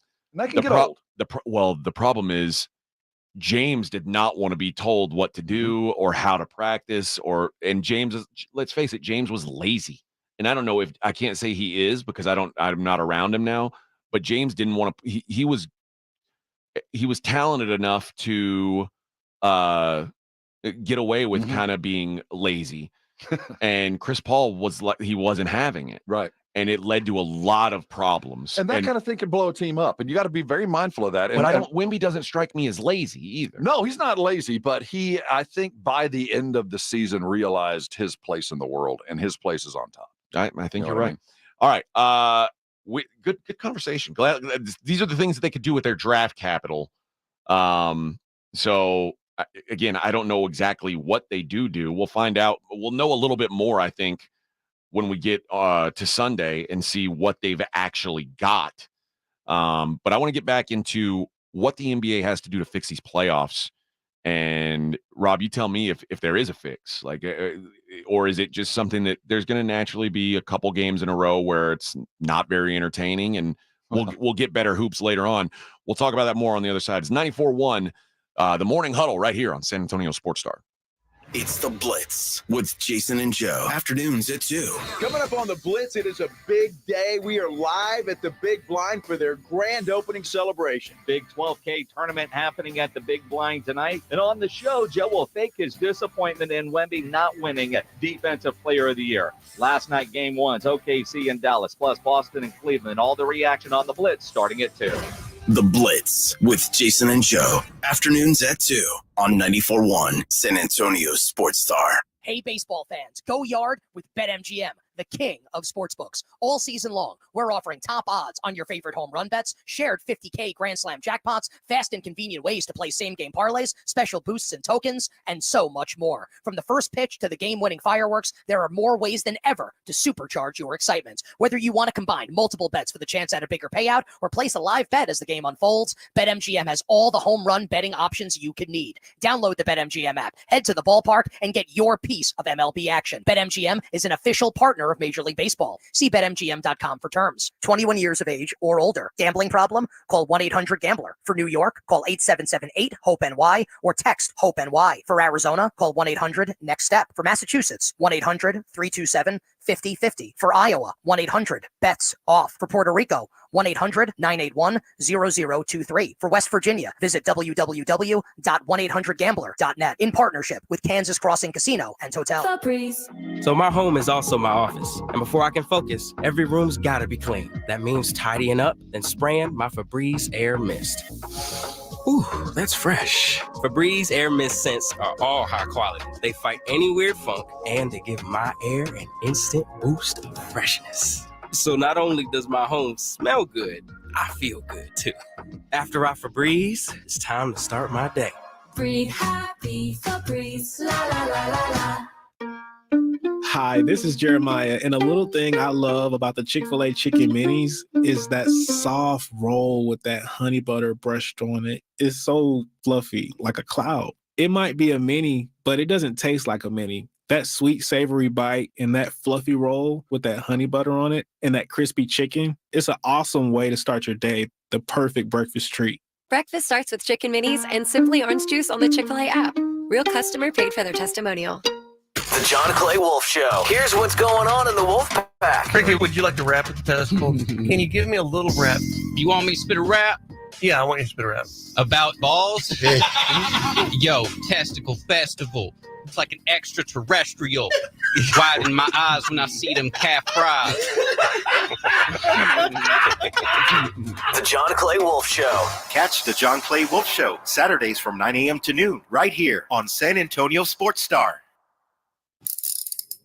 If you get arrested, get out of jail fast by calling AA Best Bail Bonds, 210-225-2121. Text bail to 474747 or online at mybestbailbonds.com. You don't have to call attorneys or anybody else. Don't be forced into a PR bond. If the jail offers you one, make sure you understand the conditions before accepting it. AA Best Bail Bonds. Nobody beats their price. They have payment plans. Call 210-225-2121 or mybestbailbonds.com. License number 149. Wesley Financial Group is not a law firm. This story is called The Ugly Truth About Timeshare. If you think you've done your family a favor by buying a timeshare, you need my help. Hello, I'm Chuck McDowell, founder of Wesley Financial Group. 10 years ago, I started helping folks cancel their timeshare. And in the process, started what's now called the timeshare cancellation industry. The ugly truth is when you buy a timeshare, you can't tell me how much it's going to cost or when it's going to end. I recently helped a couple that had their maintenance fees go from $800 to $3,200 a year. They also received a $4,000 assessment for a hurricane that was over 1,000 miles away. Sound crazy? The crazy thing is this never ends. Call my office now. If we take you as a client, I guarantee we'll cancel your timeshare or you'll pay nothing. Call for your free information kit. Call 800-462-3333. That's 800-462-3333. 800-462-3333. This is Mike Greenberg. Let's talk the biggest stories in sports weekday mornings at 10. San Antonio Sports Star, ESPN 94.1 FM and AM 1250.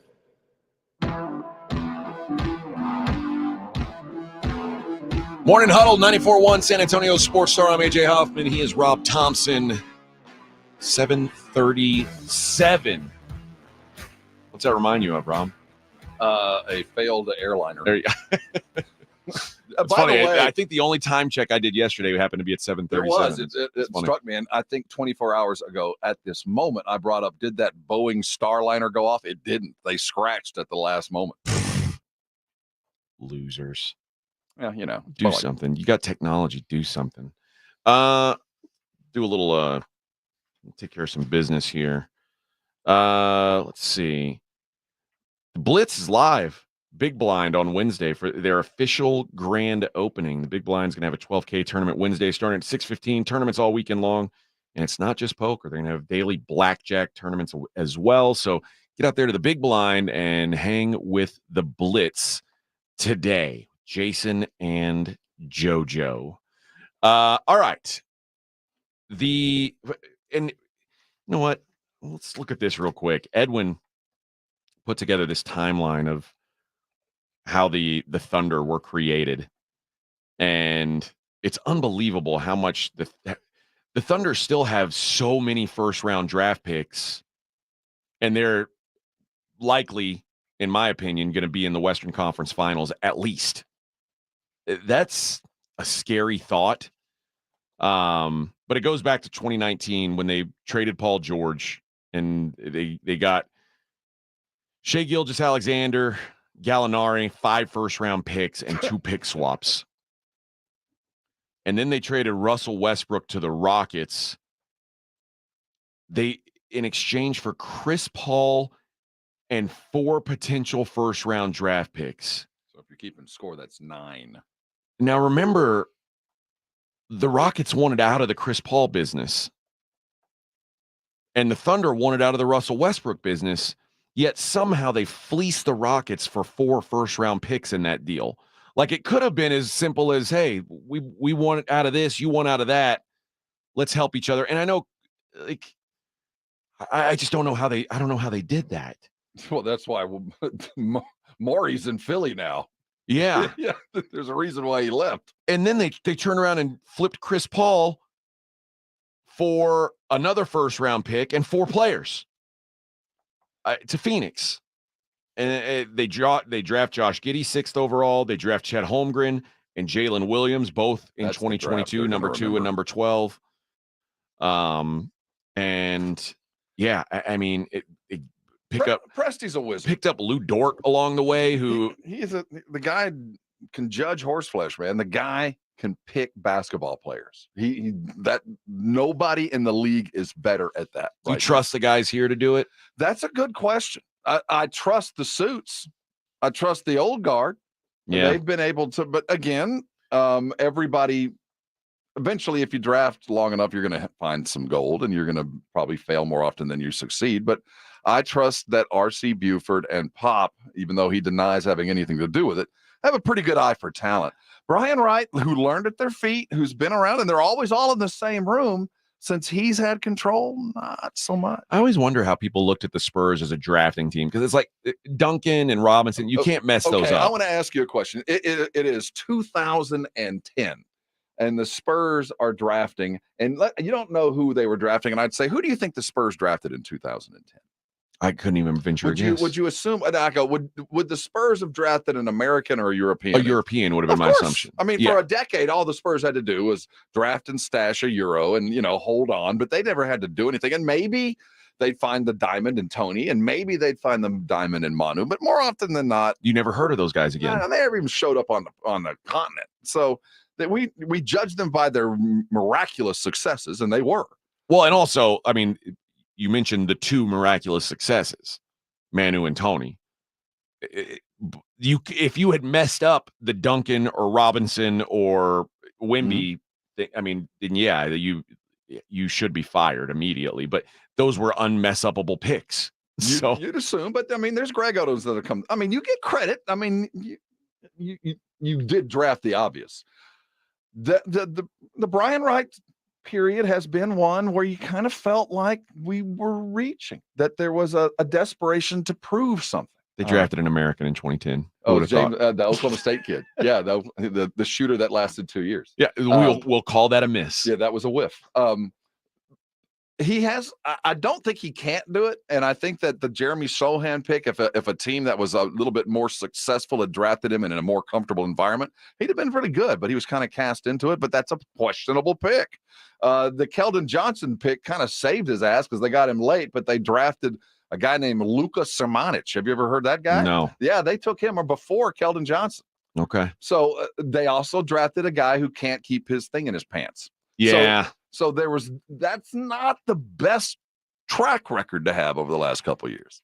Some people in the chat were talking about loyalty and like, shouldn't we have some more loyalty to the guys that are here?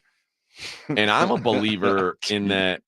Listen, man, you won 22 games. You've won what, 43 games in the last 2 years combined. Mm-hmm. There's no loyalty to any, like, if for the right price, any of these guys can be gone. These guys right now should be looked at as a market, as capital, with one exception, an obvious exception. If there's nobody else that if someone called the Spurs and said, hey, we want to talk about this deal, you'd have to listen. Now, if someone said, let's talk about Wemby, obviously, okay, you're insane. Maybe we'll trade you for the new stadium. Precisely. You build a new arena for us. We'll give you that guy. How do you define loyalty? I mean, I don't get that question. Loyal to what? Now, here's the thing. Loyalty can it's a good thing and a bad thing in ways, because I think the Golden State Warriors are a good example of this. Steph Curry was their Wemby. He should have been the guy that was always protected and untouchable. When it came to Clay and Draymond, it was like Steph said he wanted him there. But at some point, Steph's not the GM of the team. Right. And you've got to count on basketball people to say, what direction is Draymond's game headed? What direction is Clay's game headed? And I think they were loyal to a fault with those two guys. And now it's got them in a situation that they're never going to be able to get out of. Like, they're going to have to reset. And it feels like the Curry title window has closed, right? Like, now would it shock me if they found a way to be back? Like, barring moves and miracles. Yeah. Andrew Wiggins stops being a bum all of a sudden, and that's a couple of years ago, maybe. But it feels like they were loyal to a point where they paid top dollar for spoiled meat, for lack of a better term. And now they've got this rotting meat in their fridge, and it's like, boy, we got to cook it, but do we want to eat it? And nobody else wants it. No. So I think you when you talk about loyalty, there's almost every team has a guy that you say, this is our guy. And if you don't, Haslam's 20 years, you can stay. Yeah, we love you. Yeah, but he doesn't count because they weren't paying him anything. Oh, and okay. The expectation was he wasn't going to play. Loyalty in that sense, I get, but it was like they were with D Wade. Like, they were loyal to D Wade as long as your value was high. Yeah. But there's almost every team has a guy that this is the face of our franchise. And you'll stay till you can't play anymore. But everybody else should be moved or replaced or whatever to the benefit of that guy. Everything has to be like, and we know that Wemby he's the sun. Everything's going to orbit around him. You can't say like, well, there's no way we can move on from Vassell. There's no way we can move on. There's nobody on this team that's good enough to say, outside of Wemby, to say we can't move on from him. Because if this team had the kind of talent that you needed to be loyal to, they would have won more than 22 games. And you couldn't have even tried to make them win 22 games. Like, their talent alone would have said, no, we're winning more than that. Like, so I think loyalty right now, you can think about loyalty down the road, but right now the loyalty needs to be to Wemby, and what that loyalty entails at this moment is basically doing what's best for his long term. All the way through. I want to give Wright some credit in that brain trust. We forget when we talk about the Spurs drafting Derek White because we traded him away. Yeah. And Derek was a diamond. Look at what he's doing in Boston. Yeah. And Pop knew exactly what he was yesterday. doing when he had to trade him. He knew exactly what he was doing because they had to suck to go get Wemby. And with Derek White, the Spurs would have been a better team. So I want to give them credit for White, and I don't often do that. They've got, I mean, we just mentioned all these draft picks that they have, and there's a reason why they have all these things. And it's like, yeah, it makes sense. They had to get rid of some guys to build up this draft capital. And the Spurs were in a place where they didn't have a center of their universe, and they wanted to find that guy. And listen, this is the truth about, and I like Derek White as much as anybody. Derek White's the third guy on a team that's competing. But I want to make sure that I give Wright the credit that I don't think I've given him in the past, because he's been involved with some of these things, and these guys have been traded away. DeJounte was a good pick. Yes. And Derek was. They just don't happen to be here and out of sight, out of mind. So their success rate has been better than most. The problem was with a Derek White or a DeJounte that neither one of those guys could be the guy you build around. Truth. They're not the kind of guys that you say, we've got to have loyalty to this guy. This is our new team.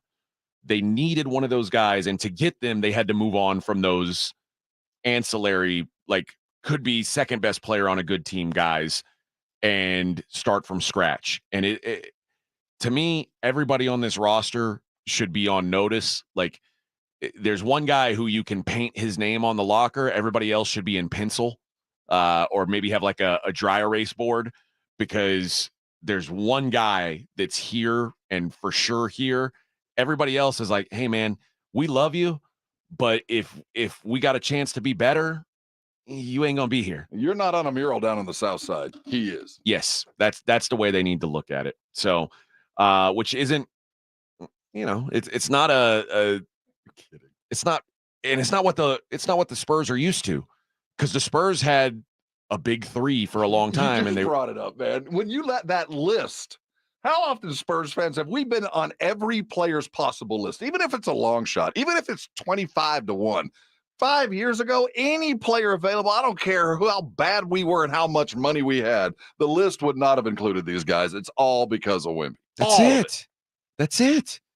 Because now you've got a guy that people want to come play with. You think there ever would have been a world where Kevin Durant would have said, San Antonio's a 9-1 shot. I'm going to go play with San Antonio. And imagine me and DeJounte Murray, what we could do no, that never crossed Kevin Durant's mind.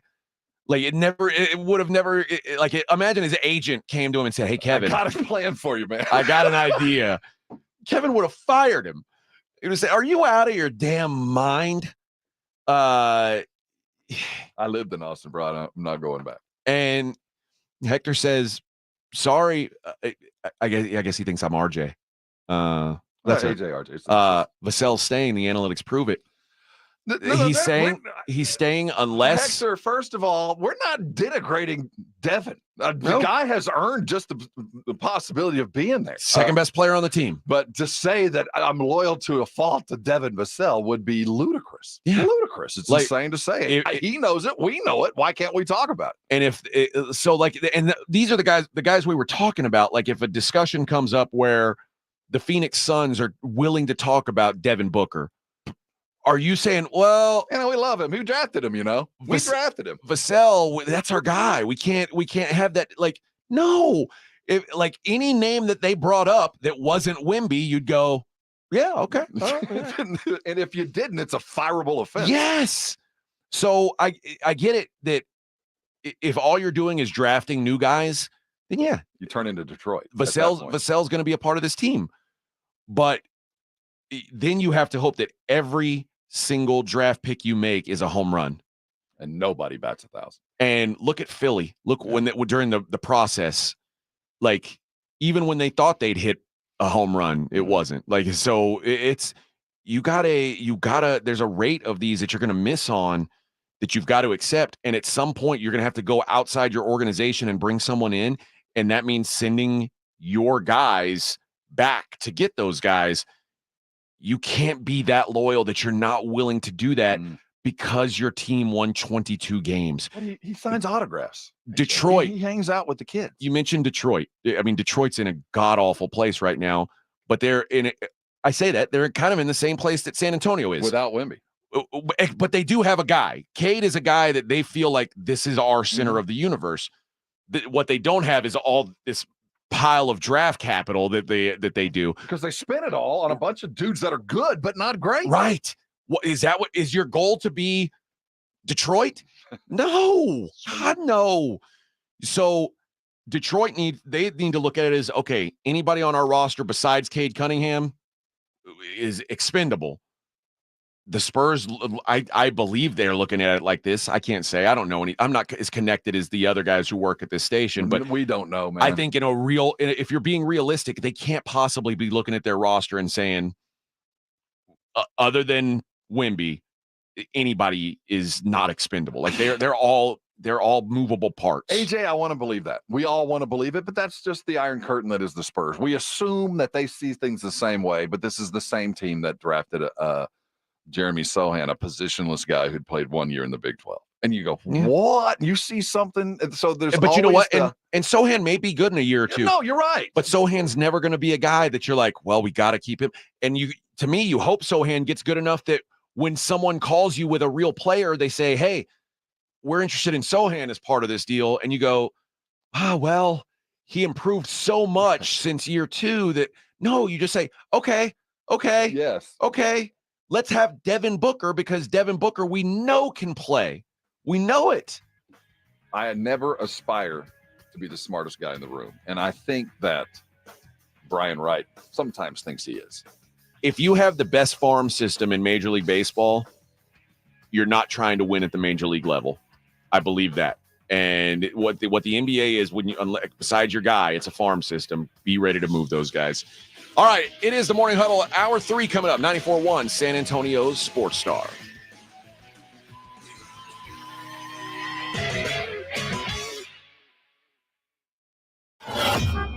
On your ride to work, it's the Morning Huddle with AJ Hoffman and Rob Thompson, KTFM Floresville. You have 3 ex-wives and your current trophy wife wants a life insurance policy 3 times the size of the policies you had to purchase for your previous mistakes? If so, you need to call Big Lou at Term Provider, 800-777-1225. Big Lou is intimately familiar with your problems, and if you're 50 or 60 years old and in reasonably good health, a $1 million policy should only cost about $100 to $200 per month. Big Lou may have a solution for your previous policies as well. You may even save enough money to lighten the load on your new $1 million policy. Remember, call Big Lou. He's like you, except he's only on number 2. Call Term Provider at 800-777-1225. That's 800-777-1225 for $1 million in term life insurance that you can live with. Call Big Lou at 800-777-1225. 800-777-1225.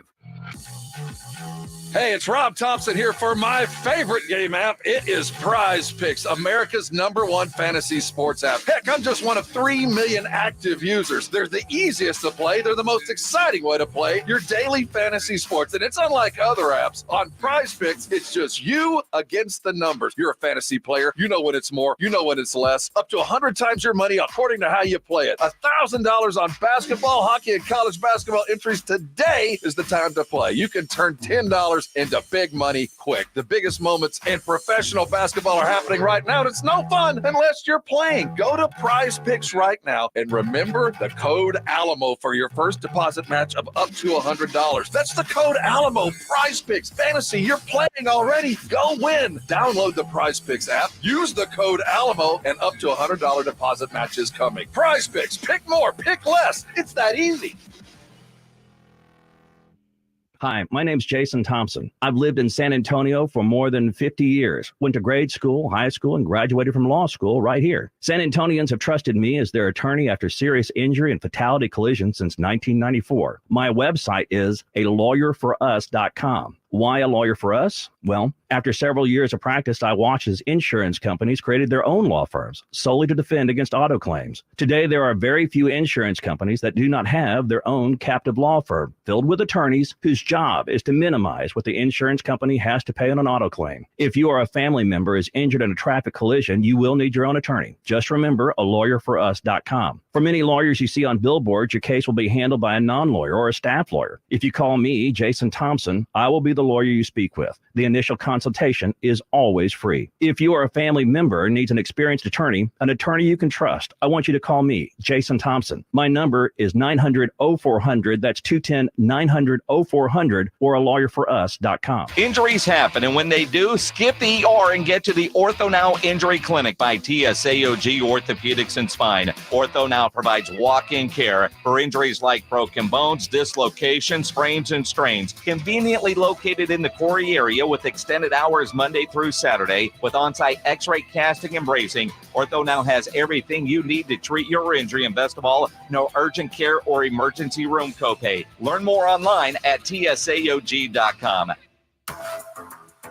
You want another way to add excitement to watching the NBA playoffs? Jason Minix here. Let me tell you about Underdog Fantasy. It is a fan favorite way to play fantasy sports, especially playing the Pick'em game, where you pick between 2 and 5 players to build your Pick'em entry, and all you have to do is select higher or lower on player stats. If your picks hit, you can win up to 100 times your money. Endless projections to choose from. It is fantasy, and it is legal in Texas. So get started by going to the easy-to-use Underdog Fantasy mobile app or go to the website underdogfantasy.com. Sign up with my promo code STAR, and Underdog will give you a mystery special pick to use on your first Pick'em entry and a deposit offer. Must be over 18 and present in a state where Underdog Fantasy operates. Terms apply. Concerned with your play? Call 1-800-GAMBLER or visit ncpgambling.org. Again, sign up using my promo code STAR at underdogfantasy.com. Over the past decade, the Roo Pub has proven to be the best place to watch games with those 3 massive 170-inch screens and TVs all around. All the games, all the UFC fights, and when you show up at the Roo Pub, show up hungry. The food is fantastic. Open daily at 11. Great for lunch, great for dinner, great for late at night, and certainly the best place to watch a game. The Roo Pub is next to the Angry Elephant and in the same plaza as the Big Blind there at 281 in Redland Road. We'll see you at the Roo. 94.1 FM. San Antonio's Sports Center. The results are in. Spurs rookie Victor Wembanyama did not go 2 for 2 in the postseason award category. Rudy Gobert was named Defensive Player of the Year for a record 4th time in his career.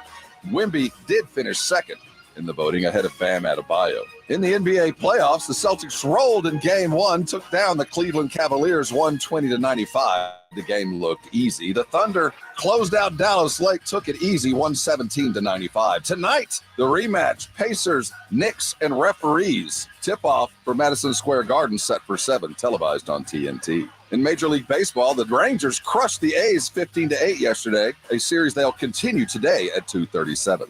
I'm Rob Thompson for 94.1 San Antonio Sports Star. Sports Center is brought to you by Buyers Barricades, the Texas authority in barricade rental. BuyersBarricades.com. From the studios of San Antonio Sports Star, reaching more sports fans than any station in South Texas. Welcome to the Morning Huddle with AJ Hoffman and Rob Thompson. This is 94.1 San Antonio Sports Star. Morning Huddle right here on 94.1 San Antonio Sports Star. Good morning to you. If you're just, I don't know, if you're a late to work kind of guy, maybe you slept in a little. I don't know what it is. Or maybe a lot of us are working at home. They're just that's true. Popping open the laptop, maybe watching us live. Maybe 8 o'clock you just turned on your laptop because you got to start pretending to work from home now. That's my son. Okay. He flipped up the laptop. I have a feeling he's dialed in right now. We've been talking some NBA today. Chris on the chats reminds me I'm from Houston. What do I know about winning NBA titles? Houston now suck. Let me say this, and I've made this clear, I thought, but I guess I need to reiterate for a while. I'm not a Rockets fan. Yeah, but we can't hear you because of your Houstonness. I have no loyalty to any NBA team. And so you can say, well, what do you know about it? What I do know is how not to win titles, because I said 100 times, this Rockets team can't win because of this. Well, do you want it in our club? There's only one question you have to answer to get into our club. Do you hate Dallas? Generally, and yeah. all the thing that it encompasses. Now, when you can there's like a good the team, there's a good about the people. If you say I hate Dallas, there's a good barbecue place there. No, you can accept the restaurants and the teams. Okay, but you have to dislike the city and itself? the people. Oh, it's a soulless town. See, then you're in. You're in with us.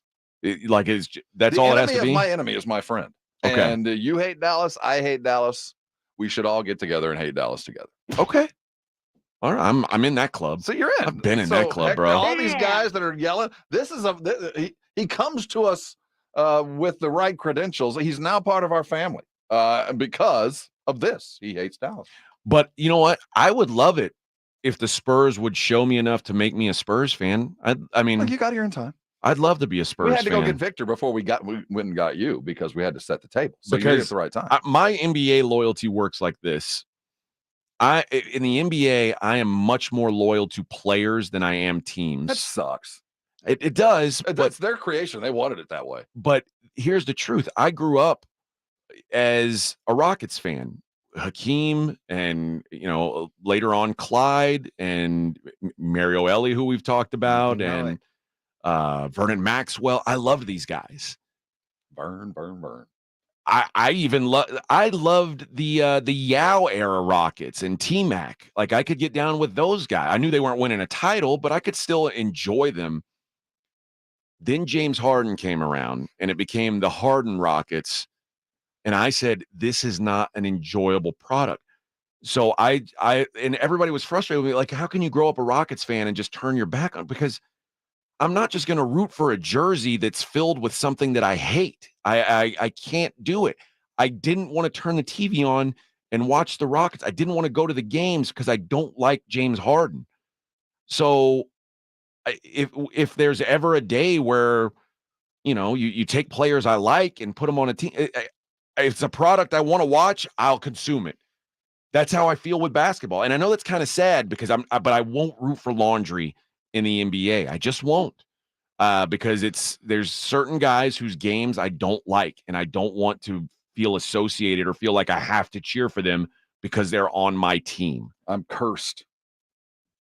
I'm a Cowboy and an Aggie fan, and I can't get over it. And a Spurs fan. I can't not. It doesn't matter the body, it's the jersey. I'll give you a good example of this. A guy that I didn't like, but I don't think anybody liked him, to be honest. Chandler Parsons. You remember him? I do remember Chandler Parsons. He could shoot. Chandler Parsons he stole money for about 8 years. Chandler Parsons was the kind of guy who, like, even when he wasn't playing, would wear a T-shirt with his name on it so people would recognize him. And it's like, oh my God, I can't cheer for this guy. I cannot.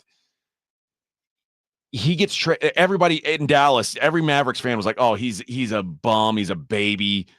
Then he goes to Dallas, and suddenly they're putting on Chandler Parsons jerseys, and every Rockets fan is like, yeah, Chandler Parsons sucks. And I was like, bro, you've been defending this guy for the last 5 years. Like, you're either with him or not. Like, because he's wearing a green shirt now you see he's a douchebag. Come on. I get it. It's the life I live. It's not fun. I don't enjoy it. It's the curse of the. I can't just root for the guy. Who's your favorite player, or who's your most hated player in the NFL today or of all today? Time? Today, the first guy that popped into my head is not the guy that I hate the most, but it's Pat Mahomes came to my brain. When you say, who do I hate the most? It's Pat Mahomes, but I think it's envy more than anything else. I don't have a distaste, like a guy that I don't like. I don't like Aaron Rodgers. Personally, I don't think I would like him. But if he became a Dallas Cowboy, I'd love him. I know. It sucks to have to be stuck with that. But that's terrible, the way that I approach my sporting. I look for I just can't give and then we talked about this yesterday. Kobe Bryant. I'm a victim of that because I just the entirety of his career, I hated him with a white hot passion. Because of the color shirt he wore. Yes, I couldn't watch his highlights. I didn't want to see him playing. When he did play, I missed out on the opportunity to root and cheer for the greatness that I just didn't give myself the opportunity to enjoy. And that's to my fault. It's tough, man. I guess there's different kinds of sports fan. Like I'm just a you live a better life than I do, I can tell you that. I think I do. I think like when I can just drop something and not feel bad about it. That's why I don't have a bunch of team gear. Like I just don't have much of a loyalty to any teams.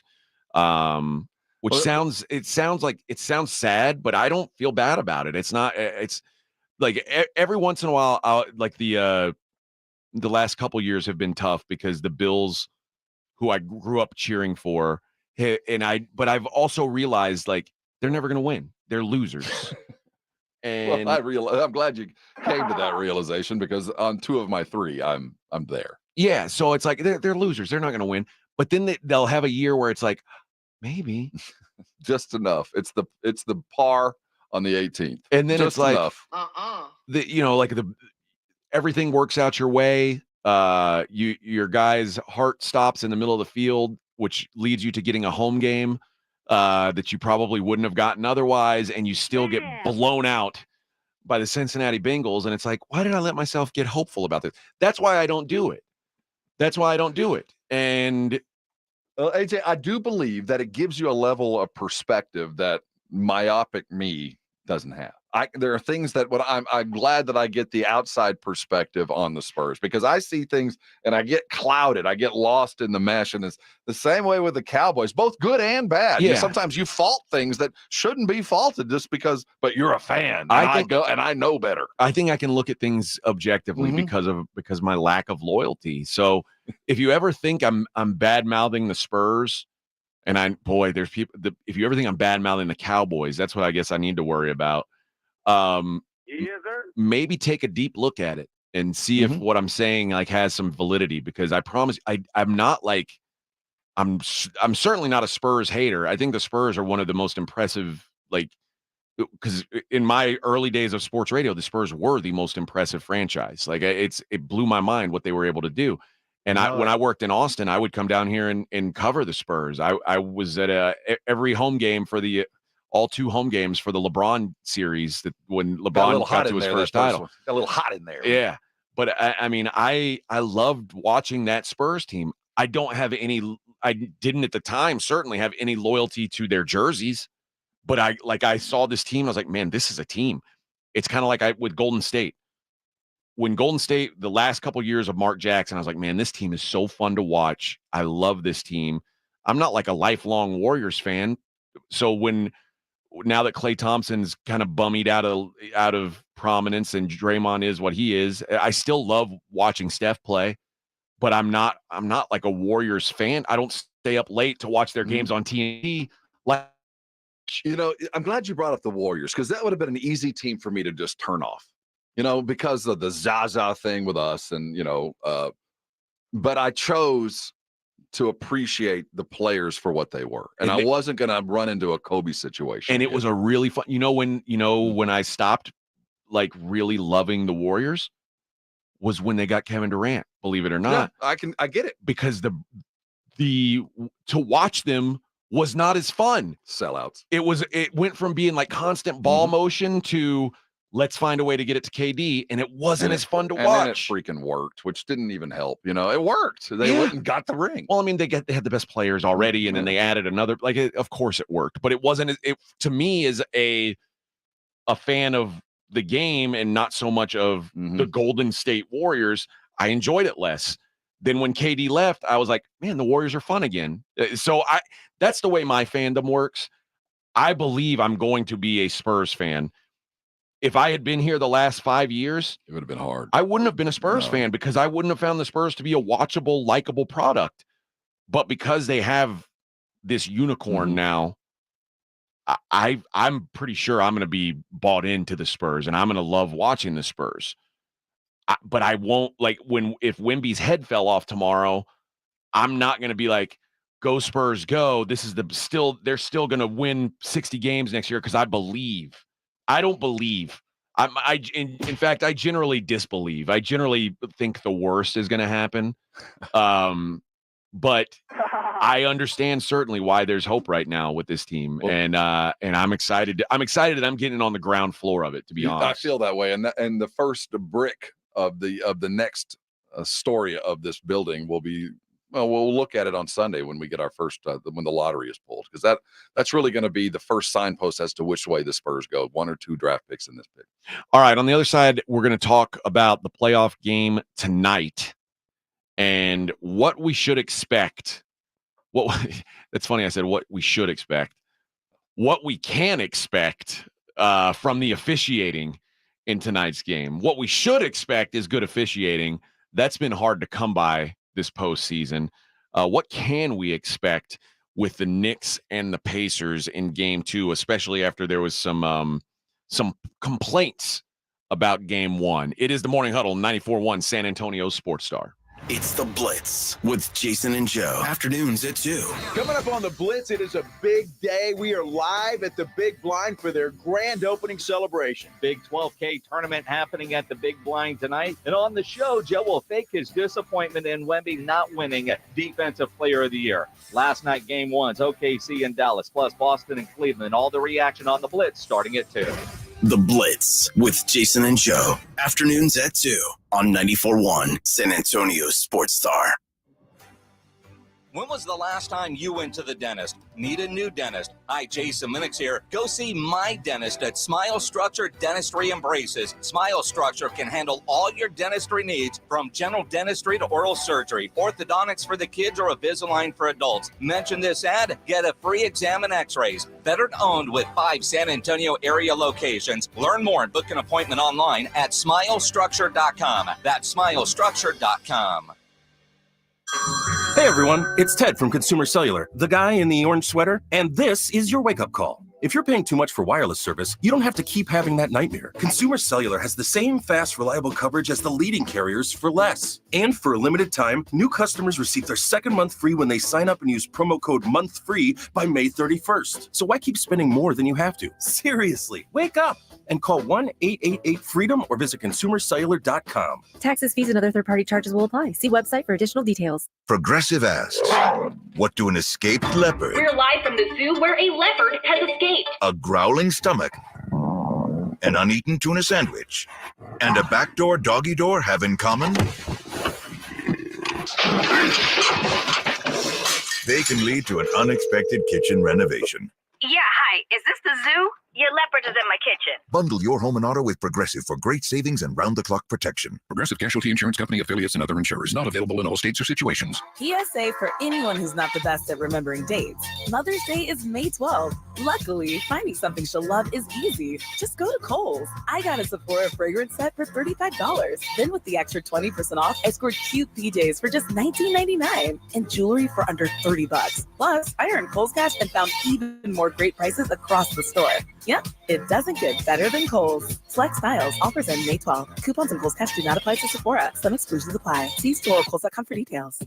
Easy Cater. 100,000 restaurants, one platform. Need food for a meeting or a company event? Easy Cater has everything you need to make food for work, work. With easy online ordering and reordering. Save your favorite orders, make edits as needed, and click. We even help you with expenses by keeping your receipts all in one place, which means all you need to do is sit back and enjoy the food. From ordering to reporting, Easy Cater has everything to make food for work, work. Order 24/7 at easycater.com. Getting quality employees to fill positions in your company is essential, but finding those people can be a major hassle unless you use ZipRecruiter. ZipRecruiter makes finding quality people a breeze. ZipRecruiter's advanced technology identifies candidates with the right skills, sends you great matches, then you can easily invite them to apply. 4 out of 5 employers who post on ZipRecruiter get a quality candidate within the first day. See for yourself. Go to ZipRecruiter.com/free to try ZipRecruiter for free. That's ZipRecruiter.com/free. What's that sound? That's the sound of Downy Unstoppable scent beads going into your washing machine and giving your clothes freshness that lasts all day long. There it is again. It's like music to your ears, or more like music to your nose. That freshness is irresistible. Let's get a Downy Unstoppables bottle shake. And now a sniff solo. Nice. Get 6 times longer lasting freshness plus odor protection with Downy Unstoppables in wash scent beads. Hi, my name's Jason Thompson. I've lived in San Antonio for more than 50 years. Went to grade school, high school, and graduated from law school right here. San Antonians have trusted me as their attorney after serious injury and fatality collision since 1994. My website is alawyerforus.com. Why a lawyer for us? Well, after several years of practice, I watched as insurance companies created their own law firms solely to defend against auto claims. Today, there are very few insurance companies that do not have their own captive law firm filled with attorneys whose job is to minimize what the insurance company has to pay on an auto claim. If you or a family member is injured in a traffic collision, you will need your own attorney. Just remember alawyerforus.com. For many lawyers you see on billboards, your case will be handled by a non-lawyer or a staff lawyer. If you call me, Jason Thompson, I will be the lawyer you speak with. The initial consultation is always free. If you or a family member needs an experienced attorney, an attorney you can trust, I want you to call me, Jason Thompson. My number is 900-0400. That's 210-900-0400 or alawyerforus.com. You're locked on the Morning Huddle with AJ Hoffman and Rob Thompson. It's showtime. It is showtime. All right. Let's do a little giveaway. I fought hard for He did. I witnessed tickets. it. He went to blows with Edwin. He challenged him to a feat of strength. Edwin was like, we're going to give all the Planet of the Apes tickets to the afternoon show. Well, they already get to go out and do their show in interesting, fun places. Yeah. We're in here in the studio drinking fine coffee. $8 Whataburger coffee. We're drinking good coffee. So I'm going to give away a couple tickets. How many tickets do we have? 2, what is it? Fandango codes? Pair of Fandango codes. See 20th Century Studios' new film, Kingdom of the Planet of the Apes, premieres on Friday. and I don't know if I'm going to watch it on Friday, but I'm going to watch it. I'm going to watch it soon. I can tell you that. Do I need to watch a prequel? Do I need to prepare for this? I would know what's going on. I would. Okay, so here's what I'm going to do. I'm going to do some trivia. All right. Apes trivia. Now, this is from the movie, the 2001 Planet of the Apes, the Tim Burton directed movie. Oh, the best one. No, not the best one. The cringe one. With Mark Wahlberg. Mark Wahlberg is Captain Leo Davidson in that movie. Oh, really? Tim Roth is he's the visionary commander of the chimp army. General Thade is that who was he Tim is. Roth? That's Tim Roth. It makes sense. Okay. Here's the trivia, though. First person to call in. Who was... I just told you Mark Wahlberg was Captain Leo Davidson. Who was his chimp buddy, like his partner, like the guy that was... He wasn't like one of the advanced apes. It was almost like his pet, but they worked together. He was like his buddy. What was his name? I want to know what his coworker. It was a military chimp, an American military chimp, who was kind of the negotiator between the angry apes and the humans. Could he speak? No, that's right. He was, It was a non-speaking role, but it's an actor we know. No, it's not. It's not an actor. It was an actual chimp. Oh, it's a real monkey. Yeah, but I want to know the monkey's name in the movie. Oh, we don't want to know the actor. We want to know this is. the I want the character name. Was that name in any other movie? I don't think so. Like the early ones? No. Okay. I don't think so. Because the only monkey I remember from there was Cornelius. Mm-hmm. That was Roddy McDowell. Yep. And that's the only one I can remember. And Dr. Caesar. Sade. You remember Caesar was the badass dude. Yeah. He was the gorilla. He was the warlike one. Yeah. So if you can remember the name, we got one already. Somebody knows the name. Oh, do we have to? We're gonna take these calls. I wanted you guys to take them. Well, did they know the name of the guy? Oh, they don't know. Okay, put somebody on with me. I'll figure it out. I don't know how to do this. What do I say? Line 2. Is that who's on? Do we know who it is? Steven. Steven, what's up, Steven? You know who it is? Caesar, right? Nope, wrong one. No, but Steven, come on. You're the first caller to actually break through and talk with you, AJ. I think so. Steven, is there anything we can do for Steven? My goodness, yeah. No, we gotta give away these tickets. Yeah, good job, Steven. Congratulations, you got through. Steven. You did it.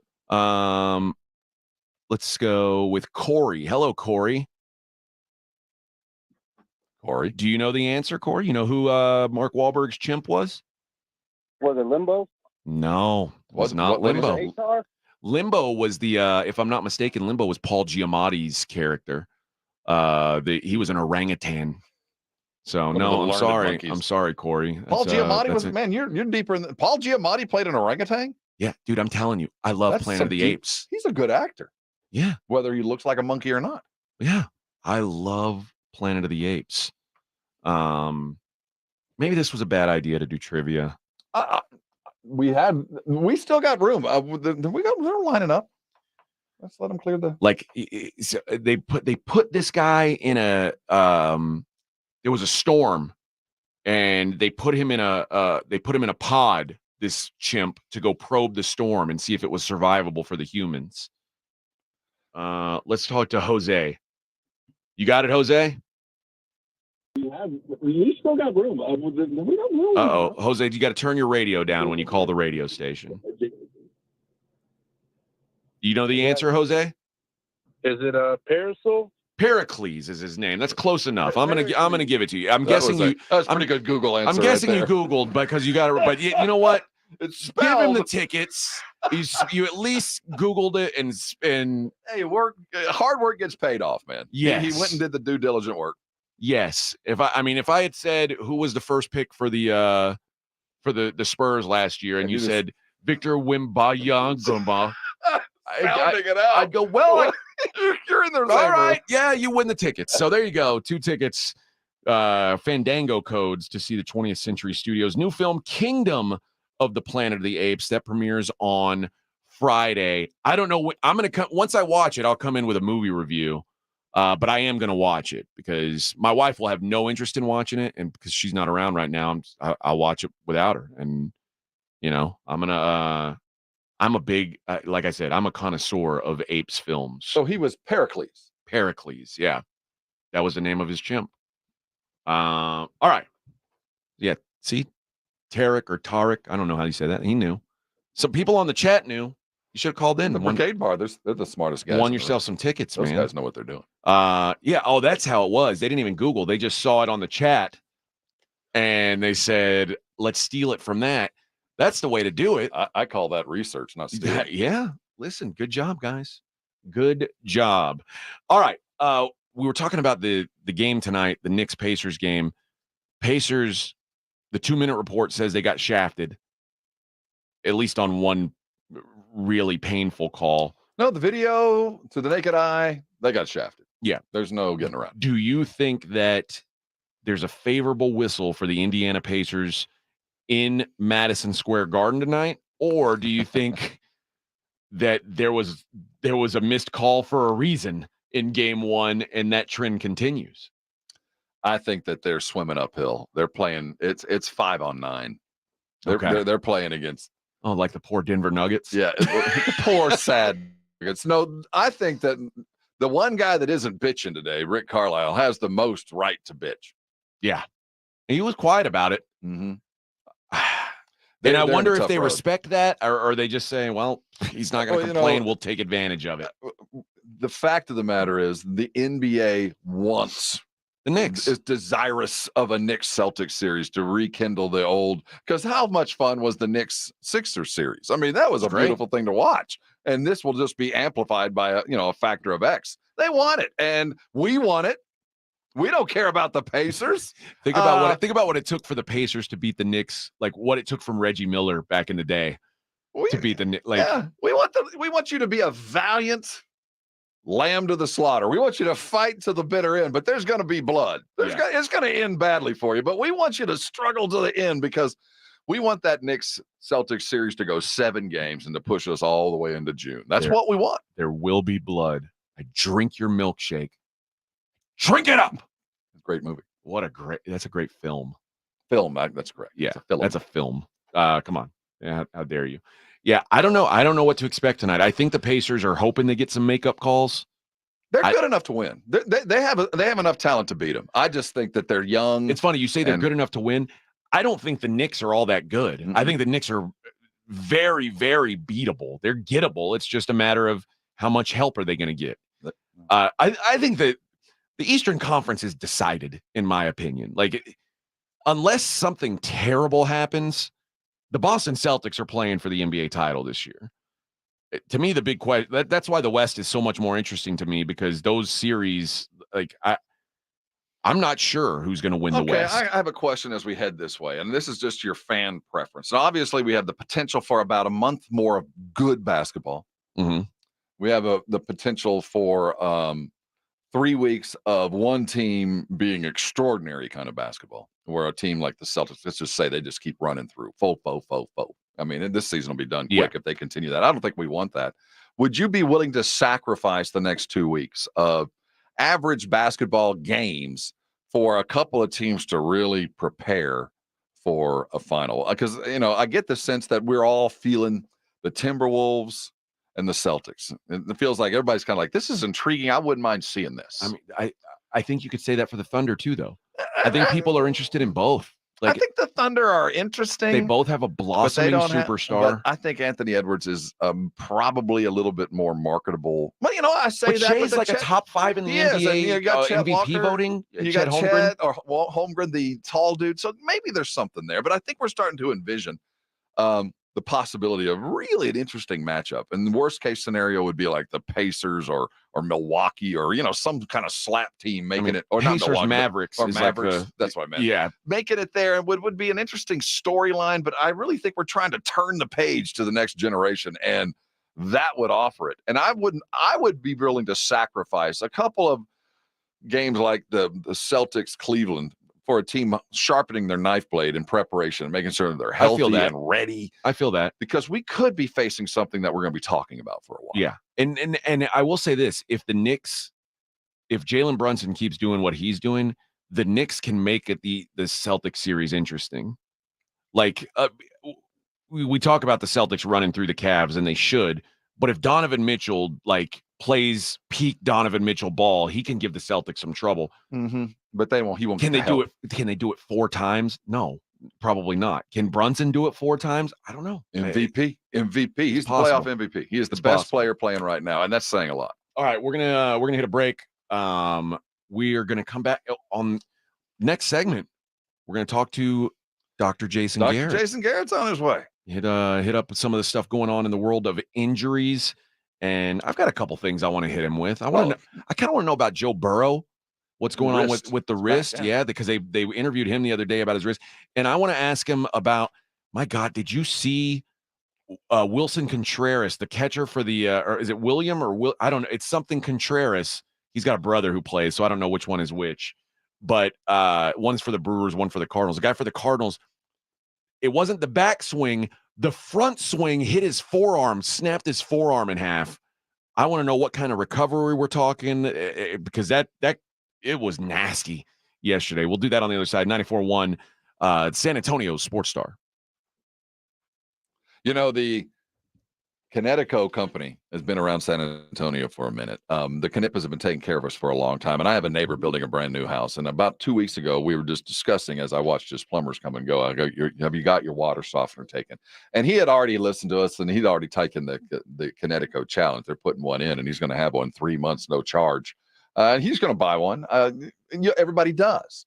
Connecticut water softeners are sold by the Knippa family. They're made and designed in the United States. They're the most convenient thing I've got in my house. What I mean by convenience is I never think about my water softener. Not once have I needed one issue taken care of. I've used less salt. You don't even plug the Connecticos in. They work off kinetic energy. I don't know what it means. It's science. But I can tell you this.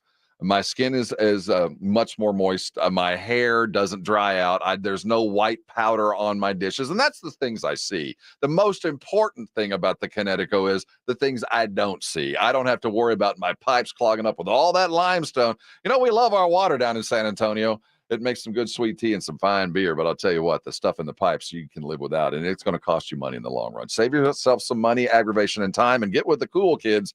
Get yourself a Connecticut. Call 656-PURE today. And they'll be out in no time. Put a Connecticut in your home for 90 days. You'll find out what I'm talking about. And once you buy it, apples to apples, oranges to oranges, it is the finest warranty out there. I'm told it is. I've never had to use it.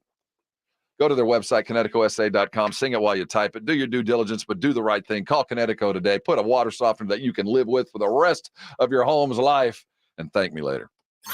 If you missed the Blitz with Jason and Joe, then you missed this. Indianapolis Star. Do you remember Greg Doyle? Yeah, the creepy guy. For those that don't remember. Hi, Caitlin. Greg Doyle, Indy Star. Real quick, I'll do this. You like that? I like that you're here. I like that you're here. I do that at my family after every game, so. Start doing it to me and we'll be able to get along just fine. According to longtime Indianapolis reporter Bob Kravitz, the Indy Star suspended Greg Doyle after that weird press conference. I don't blame them. It went viral, as the kids say. So, I mean, everybody, it's like, dude, this guy's a creeper. Keep him away from Caitlin Clark. Yes. I like that you're here. They're just that weird. Just all of it. I call her up Caitlin. Oh, that was creepy. I like that you're here. You okay? I'm great. Are you sure? Fine. Right home with the Blitz. Afternoons 2 to 6 on 94.1 San Antonio Sports Star. Hey, Joe Montana here.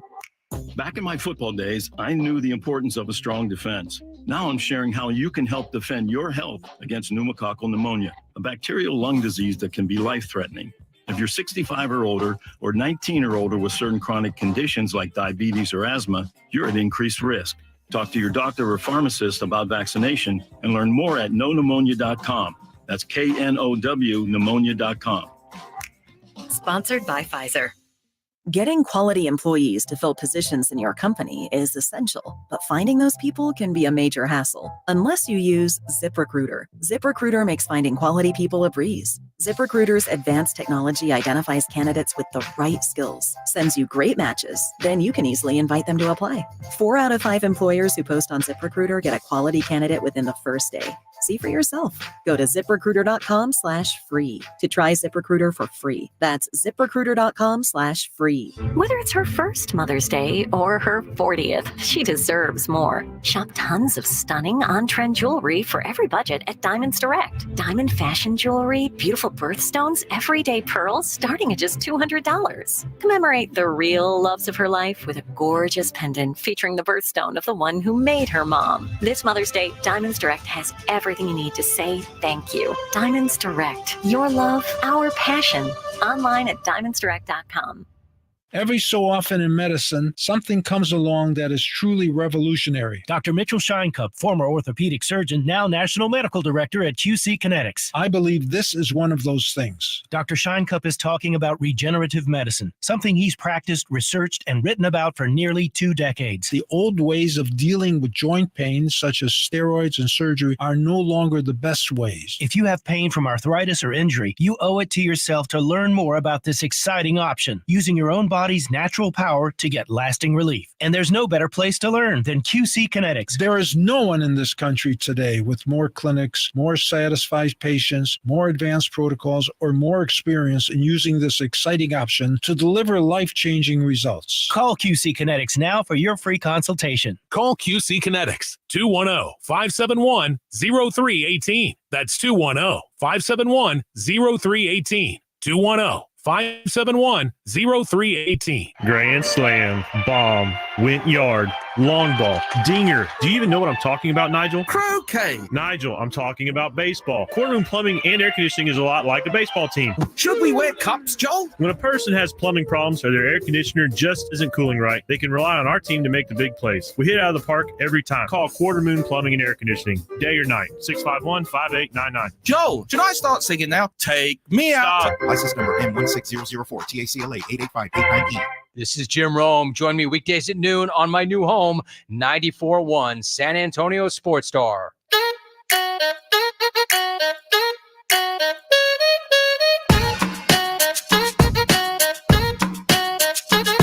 It's the Morning Huddle on 94.1 San Antonio's Sports Star. I'm looking on the TV on Get Up right now, and Kendrick Perkins says, I wish LeBron would retire. The more he plays, the more it's going to hurt his legacy.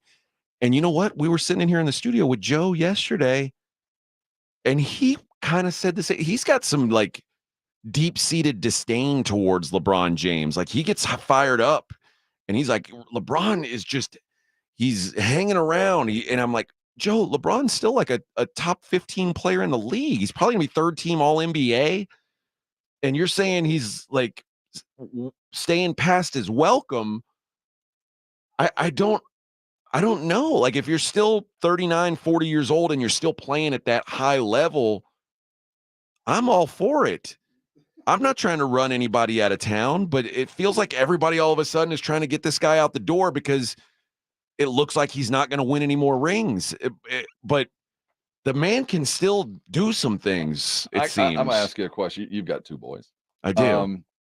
I had 2 boys, and you grow up playing sports, and peas in a pod. You and I, besides the hair, like you can't. You grow up and you kick the crap out of your son. You take them, you post them up, and you beat them 10-0. You own them, you beat them, and you They get older, and suddenly it's 10-2, and suddenly it's 10-4, and suddenly it's 10-8, and then you start thinking they're about to beat me. Now you can be LeBron and retire and drop the mic. I don't want to be remembered as the guy that lost. Yeah, or you can be a player and go play until you decide, you know what? It's my standard I'm worried about, not freaking yours. My standard scored 35,000 points in the NBA. I'll tell you when I'm done.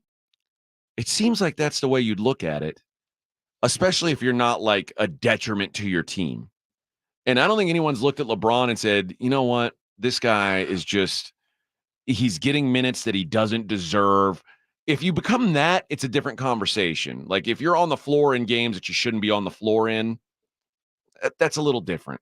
I'm selfish, but I will go back. I want to see the greats play as long as they freaking can. I'm selfish. I watched Michael in his decline, and it was difficult. But when I remember Jimmy Johnson with the Cowboys talk. I don't know what player he was talking about, but he was talking about a player. He goes, "You're gonna have to rip the jersey off me. I ain't leaving till you kick me out the door, because once it's done, it is done." I'll say this, and I'm not like I think the people now, if you're trying to say LeBron is the greatest of all time, it's tough for me to get into that discussion anymore. Yeah. But like to say that he doesn't belong in the league anymore is wild to me. And he would start on every NBA team, every and single lead 20 one of them in scoring. So like, why is it all why are we all of a sudden like this? You got to go away. And the truth is, he's got a chance to make some of the records, like the scoring records and stuff, unbreakable.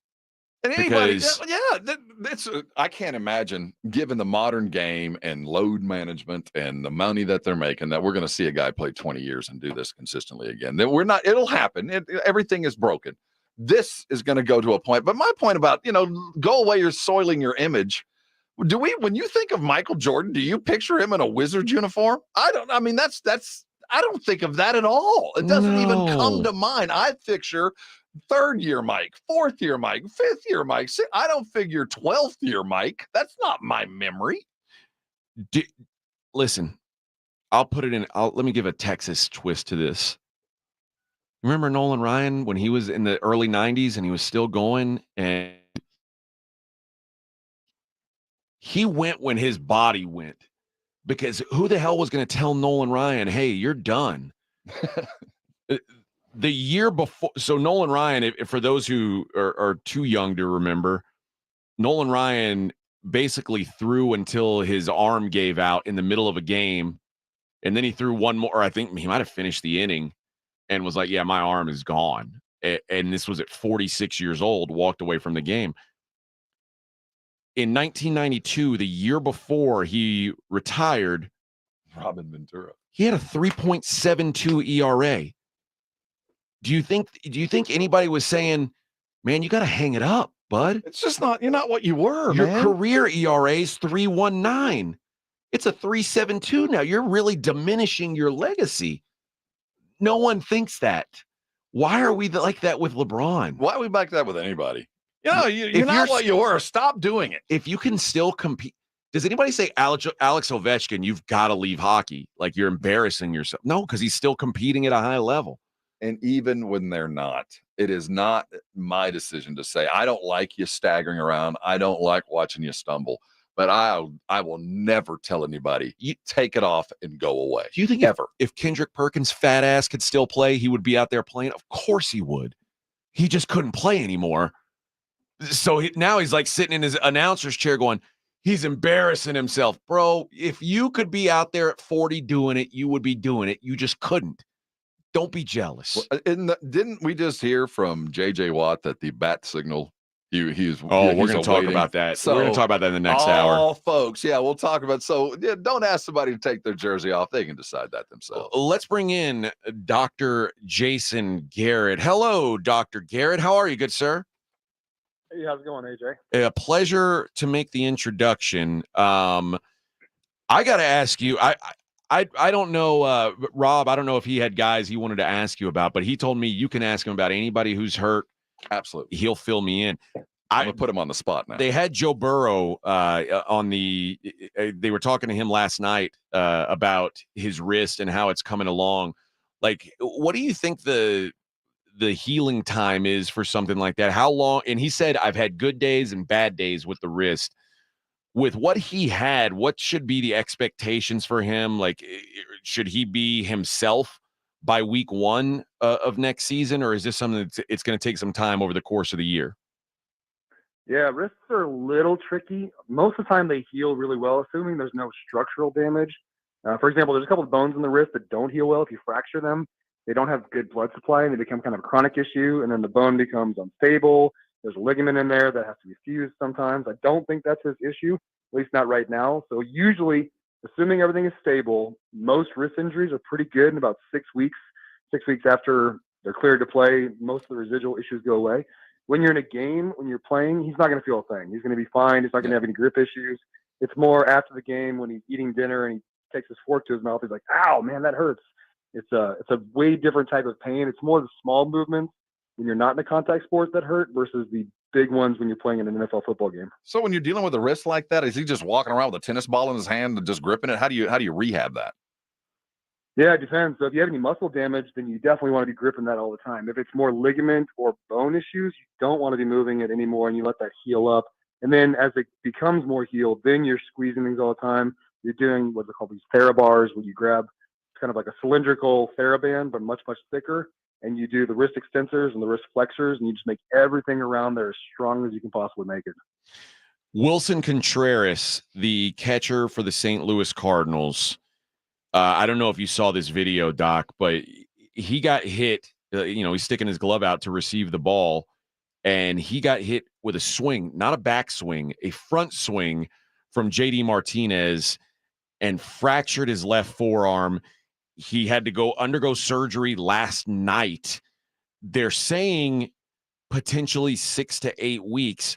But what's the long-term effects of something like that? Like your forearm being snapped in half with a baseball bat? Like, do you think 6 to 8 weeks is like a reasonable timeline, especially after you have surgery? That seems like it'd be fast for him to be back on the baseball field. What would be your expectations? That's actually pretty accurate, because when you have a acute trauma like that, where there's a very specific motion of injury, like a bat hitting a bone directly, it's usually a clean break. There's no ligament, there's no muscle damage. And so what they're doing, they put a plate, they screw it together, it heals. Bones heal really predictably. They have a good blood supply. It's not like muscles and tendons that are totally, unpredictable. They heal really fast. Once it's fully stable, it's not a weight-bearing joint. So it's not like if he broke his leg, he's got to slowly get back to it, build up the calcium, make sure the bone's strong enough. Once it heals, it's pretty good to go. And it's a throwing motion, so unless he's doing cartwheels on his hands, there's no real risk of it breaking again. So yeah, I think 6 to 8 weeks is a perfectly reasonable expectation. I know it looked terrible. I saw it. You can see the bat actually break his forearm, but it's not that bad of an injury in the grand scheme of sports. So I don't know, compound, complex, I can't figure out what that meant. But when you're dealing with a broken, does it take longer to heal when they use something like a screw or a plate as opposed to just setting it? Because that looked like that was going to take a little bit of hardware to fix that. It usually heals faster when they put a plate and screws in there, because they can line it up perfectly, versus when you're just setting it, you're trying to get it close. And then what happens is the body forms a callus over time. It's like a cloudy bone matrix, and that has to slowly heal. It creates a big callus on there, and then that has to remodel. Whereas when you put a screw in there, you go in there, open it up, line everything up perfectly, it heals much, much faster because you get all the edges lined up perfectly versus trying to do it by setting a bone, quote unquote. That is Dr. Jason Garrett of Veracity. Don't let pain keep you from doing things you love. Veracity all around San Antonio here to get you out of pain. Thank you, doctor. We appreciate it. All right. Thanks, guys. Nice meeting you, AJ. Good to meet you. Yeah. Dr. Jason Garrett stopping by for his regular. I can't wait for you to meet Dr. Garrett. I'm looking forward to it. He's a striking individual and a wonderful conversation. You're saying physically he's striking. Just a good dude. Okay. Just a good dude. Because you told me he's the most handsome guy you know. I say that with an unblemished record. Just a genuinely great guy. One of the things that I appreciate about what Dr. Garrett does is he doesn't pull punches, man. He'll tell you exactly like, dude, this guy is not going to be able to play. I don't care what they're telling you. I've worked with this kind of injury before. He will not be ready the next week. And 9 times out of 10, he's right. I like that. Yeah. I mean, I'm gonna need that a lot during football season. That he is a key resource for those of us who look to make a dollar. Yeah, seems so. So, I was gonna ask him. Maybe I'll ask him next week as he gets closer. I don't know how much you follow baseball outside of Astros, Rangers, but that Kodai Senga. Did you see the guy? He was a phenom last year for the Mets. I would act like a talk radio host and say, "Oh, of course, Kodai Senga." I have no idea who you're talking so about. He throws this like nasty fork. But he had Where's he from? Japan. Another Japanese. But I think he had the highest strikeout rate in the league last year because they call it a ghost fork ball, and you'll see these guys swing at this pitch and like they miss it by a foot. But he's been out all year with a shoulder capsule strain. And I want to know that's a Garrett question right there. I'm going to ask him next week. Capsule? That's what I want to know about. That's what I want to know about. So I want to know what to expect from him. As someone who plays a little fantasy baseball, I need to know what to expect from him. So you said looking to make $1. I'm looking to make a few dollars with that. Long-term prospects for the Astros as we sit now. You comfortable? I'm not. I'm not either. A little worried. They're saying, be patient. It's not even June yet. Dude, I'm worried. And Justin Verlander last night looked like he was taking tips from Hunter Brown. like instead of vice versa. You'd think they did say, hey, Justin, can you talk to Hunter Brown and see why he sucks right now? It looks like they said, hey, Hunter, Justin looks like he's pitching pretty decent. Can you go show him how to suck? And he said, yeah, I'll do it. And I'm looking at Hunter Brown, right? You brought him up the other day. That dude, you last year it was like the K rate was so good, right? And it's like maybe they've got something. I don't know. 0-4. What's the ERA up to? 8.8. Oh, that means it's down because it was up. It was like double digits for a while. I mean, what a mess. And who did like whips 220? They've like I said, they've got to make a decision soon because if they're not going to contend this year, this baseball, man, you got to decide now. You need to start thinking about are we going to re-sign Alex Bregman? And if not, we want to get something for him. And there's some team that will say, okay, we'll take Alex Bregman and we'll give you this. Are you going? I think he's gone for sure, especially if they're not contending, at the deadline. The interesting one is Kyle Tucker, because I want Kyle Tucker to be an Astro long-term, but the Astros have said consistently they are not looking to sign guys to these 8-year mega deals. And they were consistent with it with Springer. They were consistent with it with Correa, and they let those guys go. I don't know, because Tucker is younger and arguably better than both of them. Will they make an exception? I don't know. But if you're not going to make an exception, you have to get something for him. You can't let him go leave for nothing and sign with the freaking Dodgers next year, and then you've got nothing to show for it. And I know that's a hard thing to do, but you either re-sign him or you let him go away. I think and get something for him. And I think it's if it was the previous situation, he would have been gone. But I do think now that the Rangers are actually presenting themselves as a viable villain in the state, and while they're not chasing him, Tucker, they could get him. The left field's always an available thing for them, and they're going to pay him just because they have to, and secondly because the future looks a little murky, and he's one of the more. It's him and Jordan. Yeah, that's it. Like, I don't know how you let things go past that. Like Altuve is what he is, and he seems to want to be an Astro for life, and he signed a contract that is team friendly. Again, he's always been a team friendly guy, so they're gonna stick with him. But outside of him, it's Jordan and Kyle Tucker are the future of the Houston Astros, and it's kind of like I was talking about with Wemby. Whatever else you can put around those guys, cool. But if you can't. Like these are the guys that come around every few years that you've got to hold on to. And I know you say loyalty. How can you not be loyal to Alex Bregman? Well, because Alex Bregman isn't Alex Bregman from 5 years ago. And if you're too loyal especially in baseball, guess what? You end up looking like the I was going to throw Colorado under the bus, but they got other. Their problems are much deeper than that. But like I said, they made the right choice with Carlos Correa. Imagine if they paid Carlos Correa what he was asking for. Like, where would that franchise be right now? I'm a fan of you get one to love, and they've got him. It's Altuve. You get one, we'll pay him. He'll stay around, love him, hate him, whatever. He'll be here. But that's all I can afford to get one. And the beauty is of that one, he's always played on a team friendly contract. Jordan. God bless him. I don't know why he did it. His agent should be fired. He signed a contract. It's like the Ronald Acuna contract for the Braves. You look at it and you go, who negotiated this? Like, you're stuck in you're being paid like the 100th best player when you're the best player. Doesn't make sense.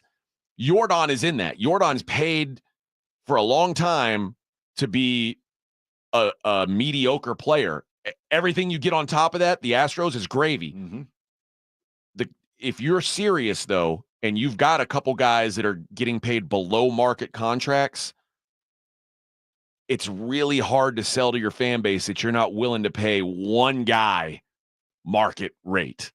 And I don't know that Kyle Tucker's going to say, I want way over market. He should. If he's smart, he will. He's probably one of the 10 best hitters in the league. But if you don't pay him, are you really serious?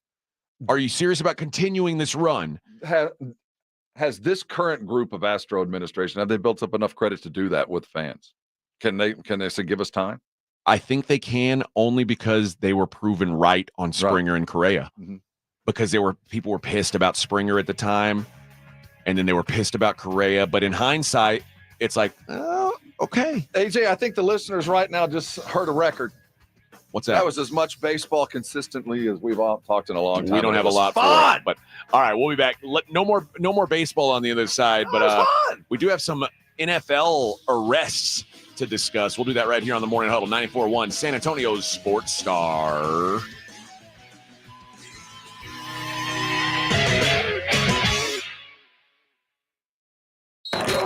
You're listening to the Morning Huddle with AJ Hoffman and Rob Thompson.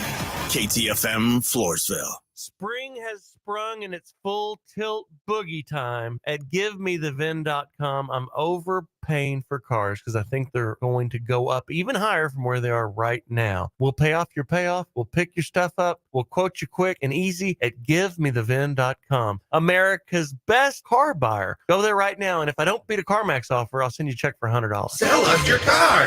GiveMeTheVin.com.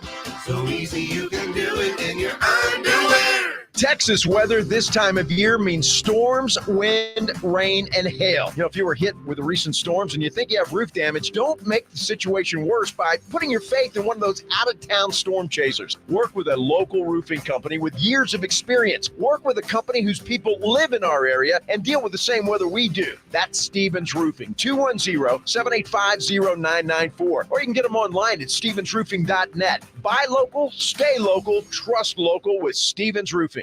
Hey, John, why so glum? I just got let go. The company's downsizing. This is the third time in the last 2 years. I'm done with this. Have you thought about My Computer Career? I've heard they can train you for a career in IT in just a few months, including cybersecurity and the basics of AI. And you don't need prior training or experience. Now that's a recession-resistant career. Wow, thanks. I'll check them out. Go to mycomputercareer.edu and take the free career evaluation. mycomputercareer.edu. Financial aid is available for qualified students, including the GI Bill. We're going abroad for the first time in years. To Spain. So we started using Babbel. And started learning Spanish fast. With Babbel, you can start having conversations in another language in just 3 weeks. ¿Cómo te llamas? ¿Cómo te llamas? When you learn a language, you want to actually use it. Babbel is designed with that goal in mind. In just 3 weeks, we're starting to have conversations in Spanish. Gracias, Babbel. Babbel, language for life. Now try Babbel for free at Babbel.com. That's Babbel.com. Guys, did you know your testosterone affects everything in your system, including how you feel and perform every day? Right now, Revive Men's Health San Antonio will check your testosterone for free. Knowing your T levels is the first step in understanding if you have low T. Your testosterone level impacts your energy, libido, sleep, weight, hair loss, mood, and even ED. Maintaining an appropriate T level can change your whole life. Most men start to see changes in their hormone levels in their 30s. Experience and results matter. So what are you waiting for? Get your T levels checked today by local, experienced, and trusted men's health experts. They've helped thousands of men since 2011. They're so confident they can help you, they even guarantee it. Call Revive today and schedule your free testosterone test, free exam, and free consultation. Call Revive Men's Health at 210-615-7777. That's 210-615-7777. Or visit ReviveMen'sHealth.com. Hi, everyone. If you've been injured in an accident that wasn't your fault, we have legal professionals standing by to answer your questions. They'll tell you if you have a case and how much it's potentially worth. Call 800-460-3550. So if you've been injured in an accident and think you deserve compensation, call now. Find out if you have a case and how much it's potentially worth. Call 800-460-3550 to speak with a live person now. Advertisement sponsored by Legal Help Center. May not be available in all states. Some people just know the best rate for you is a rate based on you with Allstate. And look at you, hands perfectly placed on the wheel. Not like the driver to the right of you who's really going after that drum solo. Save with DriveWise on the Allstate app and only pay a rate based on you.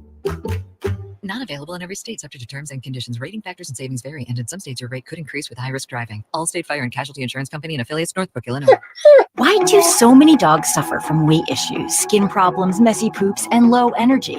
It could be the popular dog food you put in their bowl each day. Cody was sleeping a lot, wasn't playing. She was very lethargic and not moving around. Dry kibble just wasn't cutting it. That's why, after more than 45 years of experience of helping dogs make complete health turnarounds, veterinarian Dr. Marty created Nature's Blend. It's a freeze-dried raw dog food made with wholesome ingredients like premium meats, seeds, vegetables, and fruit. And once dog parents switch their pups to Nature's Blend, the results can be astounding. She's got her energy back. She's running around like she did like 5 years ago. Miraculously, she's just feeling all around better. She's like a new dog. Thank you, Dr. Marty. Get your dog started today and save up to 54% off Nature's Blend. Plus, receive a free pack of our best-selling beef liver dog treats. Go to drmartypets.com/good or text GOOD to 511-511. Text GOOD to 511-511. All dogs are unique. Your dog's results can and will vary. Message and data rates may apply. 94.1 FM, San Antonio Sports Center.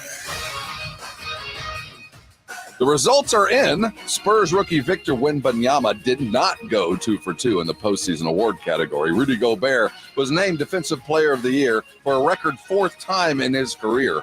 Wemby did finish 2nd in the voting ahead of Bam Adebayo. In the NBA playoffs, the Celtics rolled in Game 1, took down the Cleveland Cavaliers 120-95. The game looked easy. The Thunder closed out Dallas late, took it easy 117-95. Tonight, Pacers, Knicks, and referees. Tip-off for Madison Square Garden set for 7, televised on TNT. In Major League Baseball, the Rangers crushed the A's 15-8 yesterday, a series they'll continue today at 2:37.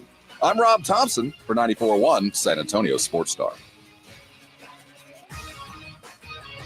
From the studios of San Antonio Sports Star, reaching more sports fans than any station in South Texas. Welcome to the Morning Huddle with AJ Hoffman and Rob Thompson. This is 94.1 San Antonio Sports Star. Welcome into the Morning Huddle, 94.1 San Antonio Sports Star. AJ Hoffman, Rob Thompson here on your drive or your sit down, maybe taking us on a run, whatever you're doing. We're glad to be along with you, man. I read a story yesterday, Rob, and it led me to a great question. There's a soldier who is now being detained. He was in South Korea. He was stationed there, and it was time to go home. You've done your tour there. It's like, hey, head on out, Bubba. Head back to the good old US of A. And you'd think, man, he'd be real excited to do that, right? He could have been coming back to San Antonio. Could have been. I don't know where he was. Fort Sam. We don't know. Somewhere. But instead, he was on the internet. And what did he find on the internet, Rob? Porn. He found love. Love. Yes. He found love on the internet. And he met a girl and said, you know what? I like this girl a lot. And she said, well, if you really like me, you'll come see me instead of going home. And that's not an unusual thing. I'm not going to say it's even a crazy thing. I've done that myself. Gone and seen a girl. Here's where it gets crazy, though. Mm-hmm. The girl's in Russia. Oh, no, that's... There's a lot of places, and you'll learn this about me as we go. There's a lot of things that I'm just against, and I won't do it. And no matter what people will try to convince me of, I don't like doing those things. And I would never do those. I will never go to Russia. And people could tell me, oh, there's so much history in Moscow. I'm like, no, I'm good. There's a lot of people who say there's a lot of beautiful things in the Middle East. I'm like, go for it, man. You want to go hang out there? That's your bag. Have fun. Is it cultural? Is it? I think there's places where there's a lot of places in this world where Americans are bad guys. Gotcha. I feel you. And I'm not looking to go to somebody else's place and just be trouble and a bad guy. Yeah. If you don't want to get hit by a car, don't play in the street. You don't want me there. I'm not going to show up. You know what I mean? So it could be beautiful. You know what? The Egyptian pyramids may look awesome. I'll never know. I'll look at pictures, pal. But the allure of Natasha or whatever. Natalia probably. Natasha was too much. Villa. So he said, you know what, man? I'm going to fly over to her place. It's not far from Korea. And he flew to Vladivostok, Russia. Lovely place, I hear. I hear this time of year, it's beautiful. I bet it's nice. Met up with old girl, and I don't think she was really in love with this fine soldier because she called the cops on him. And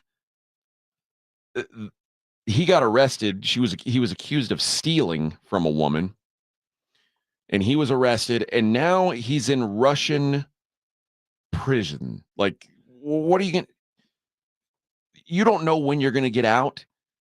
Brittany Griner had some weed, and they were like, we had to trade an arms dealer to get her back. Now he's currently in the military. I mean, Yes, he's currently he in was- the army. He was supposed to return back to the U.S. to an American base. He's part of a regular rotation.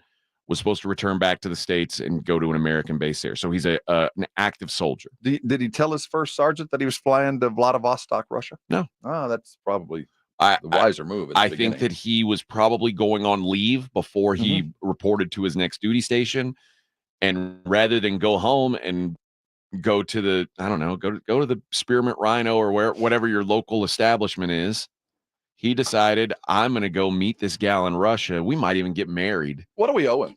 What do we need to do? Do we owe him anything? As an American, do we owe him? Do we send any personnel to go get this guy out of the can? I mean, I think we have to. And we do. There's already they've already got some journalists and stuff that they're sitting on. I mean, we gotta stop normalizing going to Russia. Yeah, I mean, at some point, you're a victim of your own decisions. And dude, they're at war. They're in the middle of a war. We're funding the other Yes. team, and you wanted to fly in and meet a chick and thought it'd be cool. I don't get it. So it led me to the question: what's the craziest thing you've ever done to hook up with a chick? What's the furthest you've driven? What's the furthest out of your way you've gone to get laid? And I'm not proud of it. I'll go back to I was in the U.S. Army, and my lady friend, a lady friend that I had in high school, was celebrating her birthday. Except she was going to the University of New Mexico, and I was in Fort Campbell, Kentucky. That's a long drive to Albuquerque. And I didn't have a car at the time. And I also was 18 years old, so I didn't have a way to rent a car. You got to be 21. I don't know if it's still that rule. You got to be 21 to rent a car still? Okay. Oh, yeah, you got to be 21. So here's what I did. I said, hey, buddy, to my roommate, I'll pay for all the gas. I'll pay for the rental car. You rent the car. I'll pay for your meals, get your hotel room, and you drive with me for a couple days out to Albuquerque, because we had to have 2 rooms because I was trying to be elsewise occupied. Yeah, I didn't want to hang out with him at night. First of all, he's ride or die. I like this guy already. Yeah. And I mean, so I told you no. We drove from Clarksville, Tennessee to Albuquerque, New Mexico. So I could. Was it worth it? Did you get a road win? Yeah. All right, you got a road win. It was worth it. Was it worth it? In hindsight, no. Anything for a W, baby. In hindsight, no. But at the time, I was like, yeah, I knew that. You were at 18. The percentage of times that that's a big. That's a W. That's a road win. Yeah, it was a good one. It was, in hindsight, maybe nice. not so much after years of experience. Yeah, but at now, that moment, if gas was as high now as it was then when I've done it, no.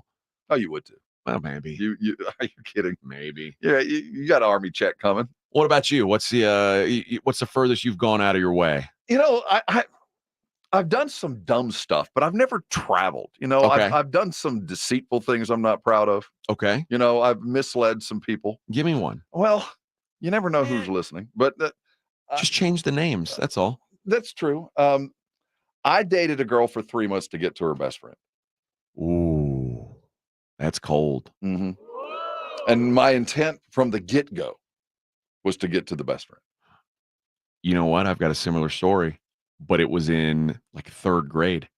No, this was I was like a 3rd grader, but it was much later. The very first girlfriend I ever had was an ugly girl. You know why? Because her friend, I wanted her friend to be my girlfriend. I don't remember if I was 3rd or 4th grade. But I won't say her name. Well, her name, I can say her name. Her name was Amanda. Was the ugly girl. I asked out this girl, Wendy. I thought Wendy was beautiful. She was the bee's knees. And I said, I want to be your boyfriend, Wendy. And she said, I want to be your girlfriend, but Amanda's had a crush on you for a long time. And I said, Amanda, ugh. And she said, let's do this. If you'll be Amanda's boyfriend for a week, you guys can break up, and then we'll wait one more week, and then me and you can be boyfriend and girlfriend. All right. What's this girl's name? What's her first name? Wendy? Yeah, Wendy. Wendy went on. She's had a pretty good life. I don't need to know anything more. Because why do you say that? Because she's a good friend, good person? In 3rd grade that she could manipulate men. Like, I could manipulate them. Yeah. She realized in 3rd grade. She was a pretty girl, too. Yeah. I think she probably did have a good life. I think she's probably lived a pretty good life. So I asked Amanda to be my girlfriend. Well, at least she fostered it. You didn't have to, like, you know. But it was embarrassing. I didn't want people to see us together. Poor Amanda. And back then it was what the way at my school anyway, you had like a bracelet that had your name on it, and if you had a girlfriend, they wore your bracelet. Very Swifty-esque, but yeah. And I told her I didn't have a bracelet. I made a lie. Even though I did have one, I just stopped wearing it. I told her, like, she was like, I've seen it. And I was like, I lost it. But she drew me a picture, and this is when I felt really bad. She drew a picture of me and her holding hands, even though we never held hands in real life. She drew a picture of us holding hands. It like clearly took her a long time, and it was like well done. It wasn't like stick people like I would have drawn. And I was like, and then at the end of the week, I was like, hey, this just isn't working out. It's not you, it's me. That's what it was. And she was like, really? Yeah, you don't color very well, and your glue skills are neat. But I mean, she really did. She was an excellent artist. I give her that. But then I waited 1 week, and Wendy became my girl, and she was my first real girlfriend. Like, she was my girlfriend for the rest of the school year and part of the summer, I think. So did you call it going around? Yeah, going around at the time. And we never kissed. But we held hands sometimes. It's a big deal, especially when you're like in class and you're low key holding hands. No, we never did that. No way. Movies. No way we would do that. And we weren't allowed to go on dates, but we would go to the arcades, and sometimes we'd sit in the arcade and hold hands. Spot or a quarter, go play your favorite Astros game or whatever. Yeah. Yeah. So it lasted. But I took one for the team. But I but that was as a kid. You're saying you did that? You didn't do this as an adult, right? No, you did this in high school? No, I was older than that. Oh no! And you're trying to engineer reasons to go see the best friend. Like you're making. Oh. And I recruited one of my friends to go out with her, and he knew. He was one of those writers. I was like, all right, so the plan is we're going to set you up, but the whole night I'm going to dominate this. Did it work out? It did. It worked out for quite some time. No, I mean like your plan worked out. It worked remarkably well. Did you do the double dip? Did you get both? There's a gap. Yeah. But I'm saying like, there was even the one that you weren't there for, you still went. Yeah. Good for you. I gave him a topic of conversation for years to come. Well played. A compare and contrast. Now that is well played. Well, yeah. Well played. All right. On the other side, we're going to hit a break. On the other side, we're going to talk a little bit of football. We want to talk about J.J. Watt. I also want to talk about another player in the NFL who's been arrested. And boy, this is turning into it's getting habitual for this fella. It's the Morning Huddle on 94.1 San Antonio Sports Star. Living in pain is difficult. finding a way to get around something that just won't let you go get it. Those of us who have had bad feet, if you've ever dealt with plantar fasciitis, that name is not scary enough for the pain that you deal with and the hindrance it is to your regular life. Did you know that Arasti can help you with that? They've helped a lot of people just like you get back in the game because their feet were just bothering them. And that's just the beginning. See, Arasti is a process. It is a way of getting you out of pain in a method that you might not be accustomed to. So many of us think about going to the doctor and think, well, I'll just get a prescription, I'll get a pill, and they'll cover it up and eventually it'll get better. That's not what Arasti does. It's not about surgery either. It's about your body fixing itself, and it is remarkably effective. I'm living proof. Most of my adult life, I've dealt with lower back issues. I staggered into an Arasti provider several years back, and not only did they fix me fast, they showed me how to stay out of pain. I want that for you. And you know what? You don't need a referral. Your insurance, most of your insurance is accepted. You can go ahead and call right now. The number is 1-800-404-6050. Better yet, go to their website, Arasti.com. There's a map of all their providers there. I'm sure there's one less than 10 minutes from where you are right now. Listen close to me. Don't let pain keep you from doing things that you love. And life's too short. Call Arasti today. They're going to get you fixed up. And when they do, I want you to thank me later. It's The Blitz with Jason and Joe. Afternoons at 2. Coming up on The Blitz, it is a big day. We are live at the Big Blind for their grand opening celebration. Big 12K tournament happening at the Big Blind tonight. And on the show, Joe will fake his disappointment in Wemby not winning Defensive Player of the Year. Last night, Game 1's OKC and Dallas, plus Boston and Cleveland. All the reaction on The Blitz starting at 2. The Blitz with Jason and Joe. Afternoons at 2 on 94.1 San Antonio Sports Star. If you're looking for $500,000 to $1 million or more of affordable term life insurance, we're Term Provider, experts in finding affordable term life insurance for those that may not be in perfect health. Prostate cancer, heart conditions, high cholesterol, or on prescription medications, you may still qualify for $500,000 to $1 million or more of affordable term life insurance. Call Term Provider at 800-337-4168. 800-337-4168. If you need bold banners to boost your business, but you're on a budget, think Staples. Posters, flyers, signs, and menus for less? Think Staples. Staples can print anything you need to move your business forward. Now at Staples, save $50 on your print purchase of $150 or more. Same-day service available on hundreds of items if you order by noon. And all backed by Staples' Print Perfect guarantee. So it's done right or it's printed again free. Staples, your local print and marketing expert. And 61, visit staples.com/print for details. Maybe it's time to ask your checking account. What have you done for me lately? My Advantage Checking from Generations Federal Credit Union does more. My Advantage Checking pays you 2 days early, plus shopping rewards, identity protection, and much more. My Advantage Checking treats you right. So make the switch. Learn more at Generations Federal Credit Union. Member owned, community grown. Member eligibility requirements apply. For complete terms and conditions, visit mygenfcu.org. Federally insured by NCUA. Whether this is her first Mother's Day or her 40th, she deserves more. Shop tons of stunning on-trend jewelry for every budget at Diamonds Direct. Diamond fashion jewelry, beautiful birthstones, everyday pearls starting at just $200. Commemorate the real loves of her life with a gorgeous pendant featuring the birthstone of the one who made her mom. This Mother's Day, Diamonds Direct is everything you need to say thank you. Diamonds Direct, your love, our passion. Online at diamondsdirect.com. If you get arrested, get out of jail fast by calling AA Best Bail Bonds, 210-225-2121. Text bail to 474747 or online at mybestbailbonds.com. You don't have to call attorneys or anybody else. Don't be forced into a PR bond. If the jail offers you one, make sure you understand the conditions before accepting it. AA Best Bail Bonds. Nobody beats their price. They have payment plans. Call 210-225-2121 or mybestbailbonds.com. License number 149.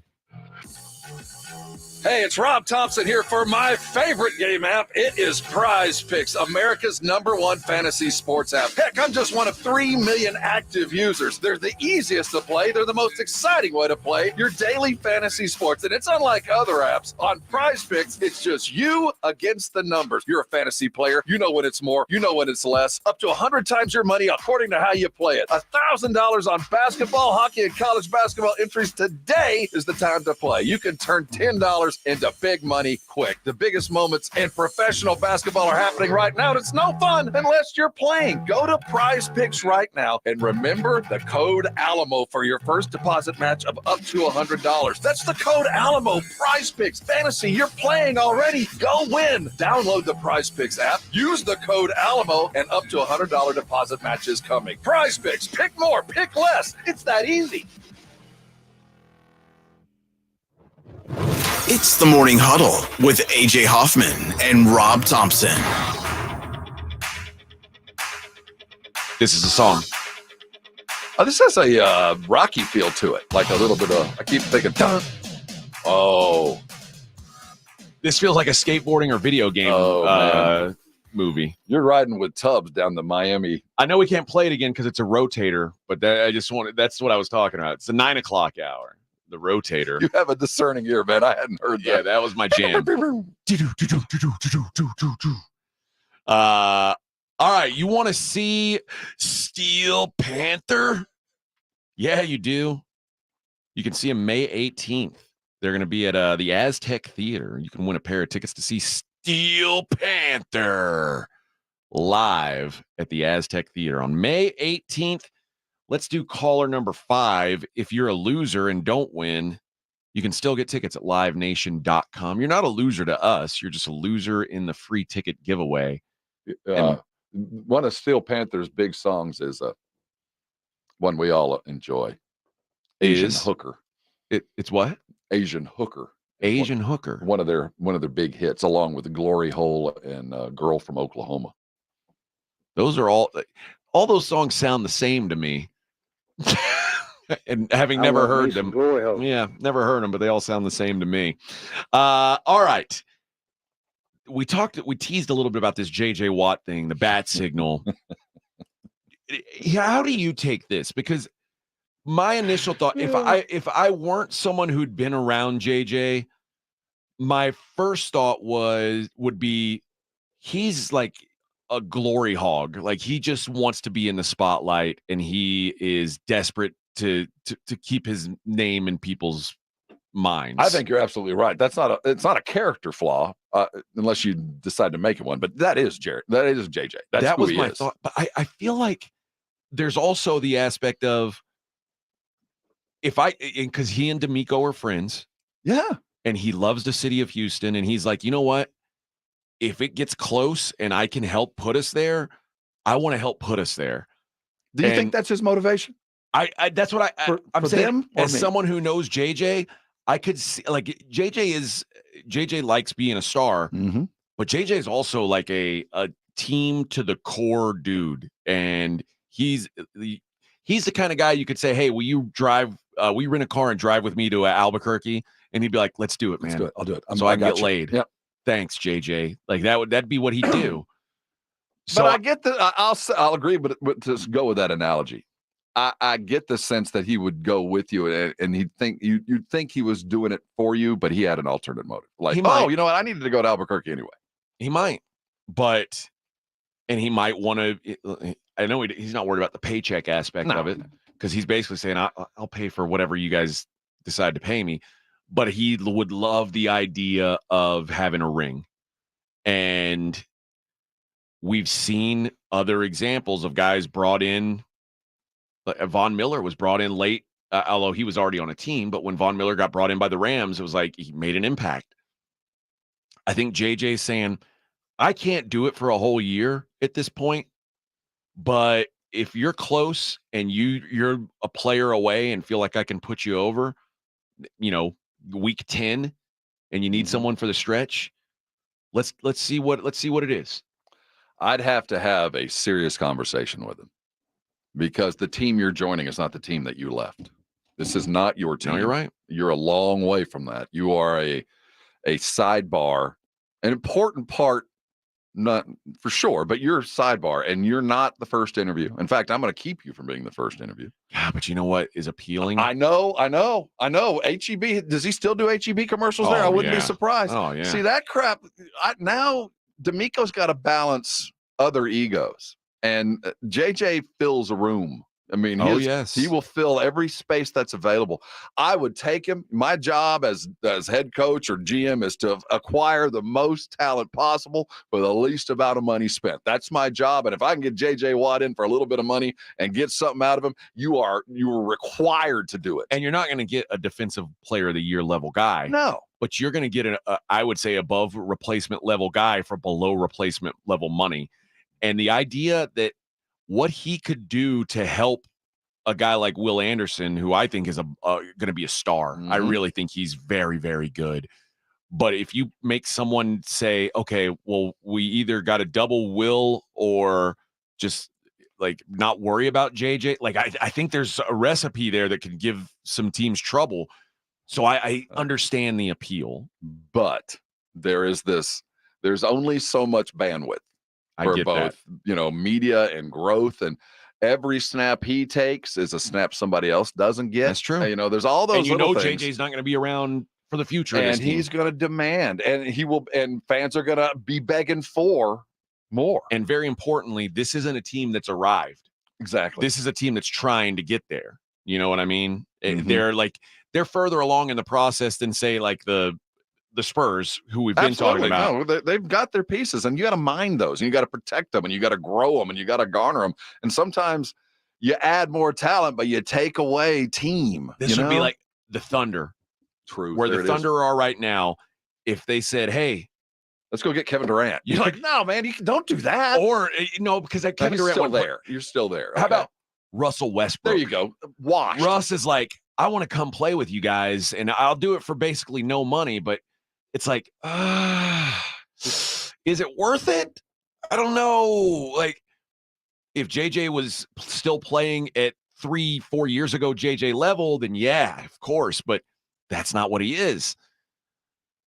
I don't know. I'm fascinated to see what they do. The other NFL story is Rashee Rice. And I saw like Rashee Rice arrested in Dallas. And I was like, yeah, what do you do? Smash up 7 cars or something? Did you see the video of them walking down the highway? Yeah. Like, are you okay? I'm a little hurt. And he's still walking. But no, there's another story of Rashee Rice getting arrested. It's not a repeat story.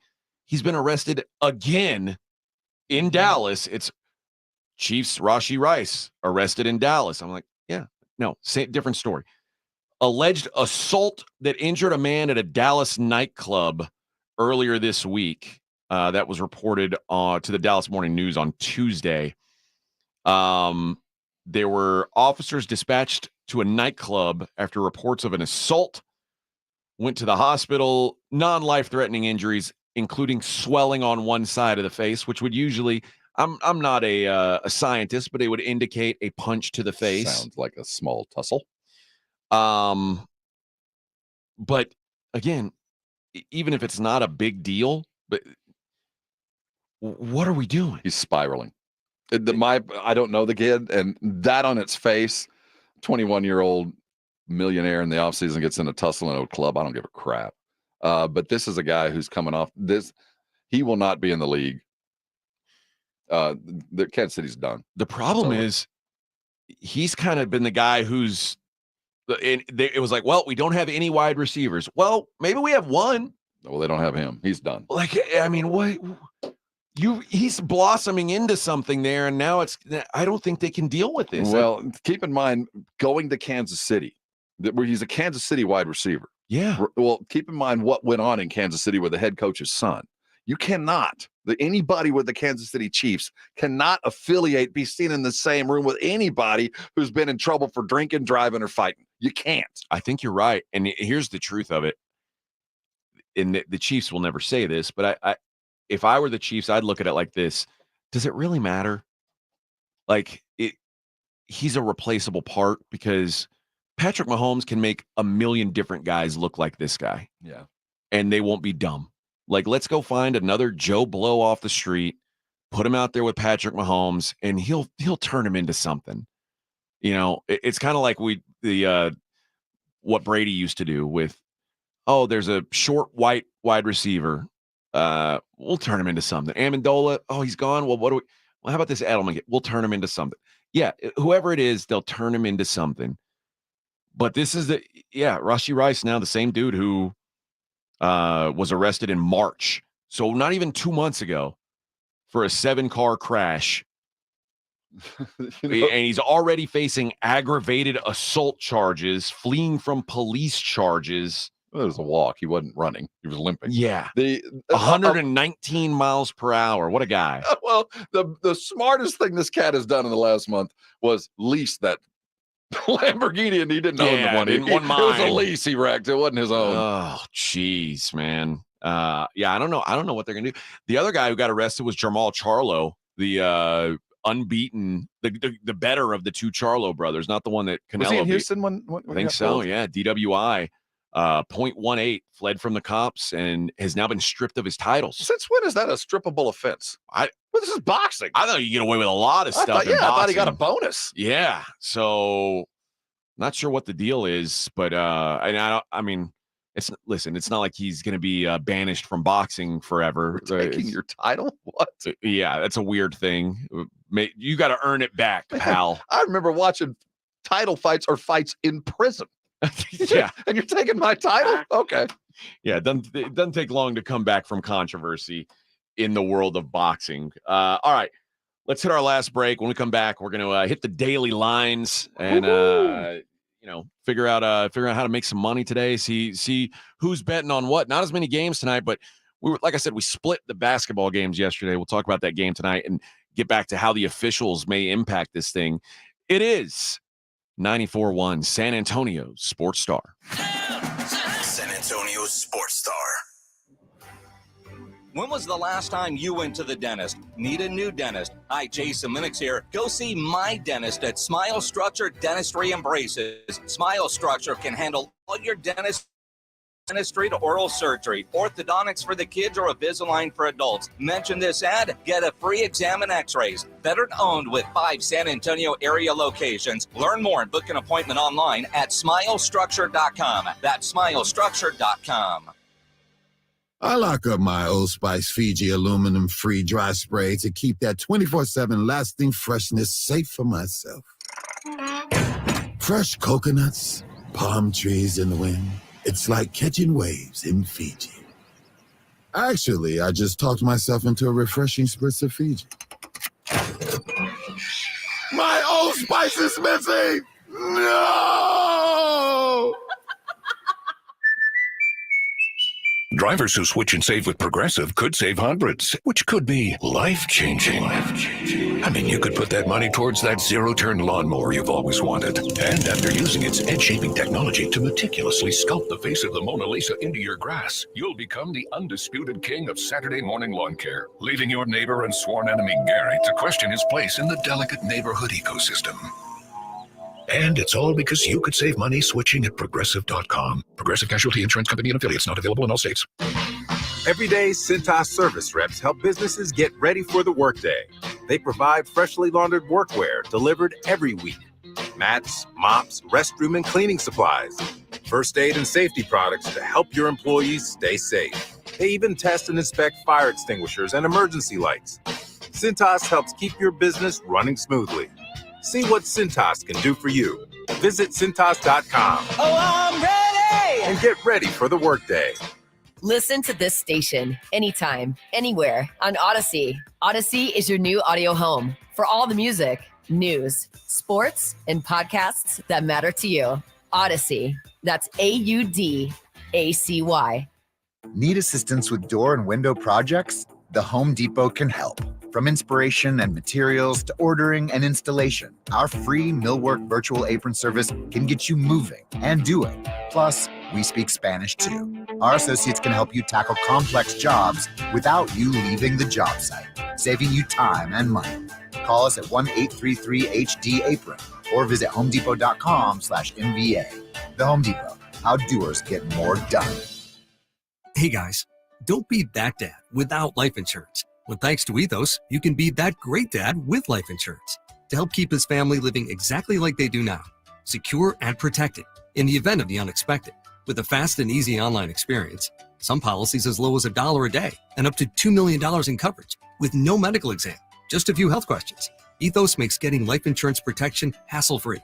E for easy, E for ethos at checkethos.com. That's checkethos.com. Texas weather this time of year means storms, wind, rain, and hail. If you were hit with the recent storms and you think you have roof damage, don't make the situation worse by putting your faith in one of those out-of-town storm chasers. Work with a local roofing company with years of experience. Work with a company whose people live in our area and deal with the same weather we do. That's Stevens Roofing, 210-785-0994. Or you can get them online at stevensroofing.net. Buy local, stay local, trust local with Stevens Roofing.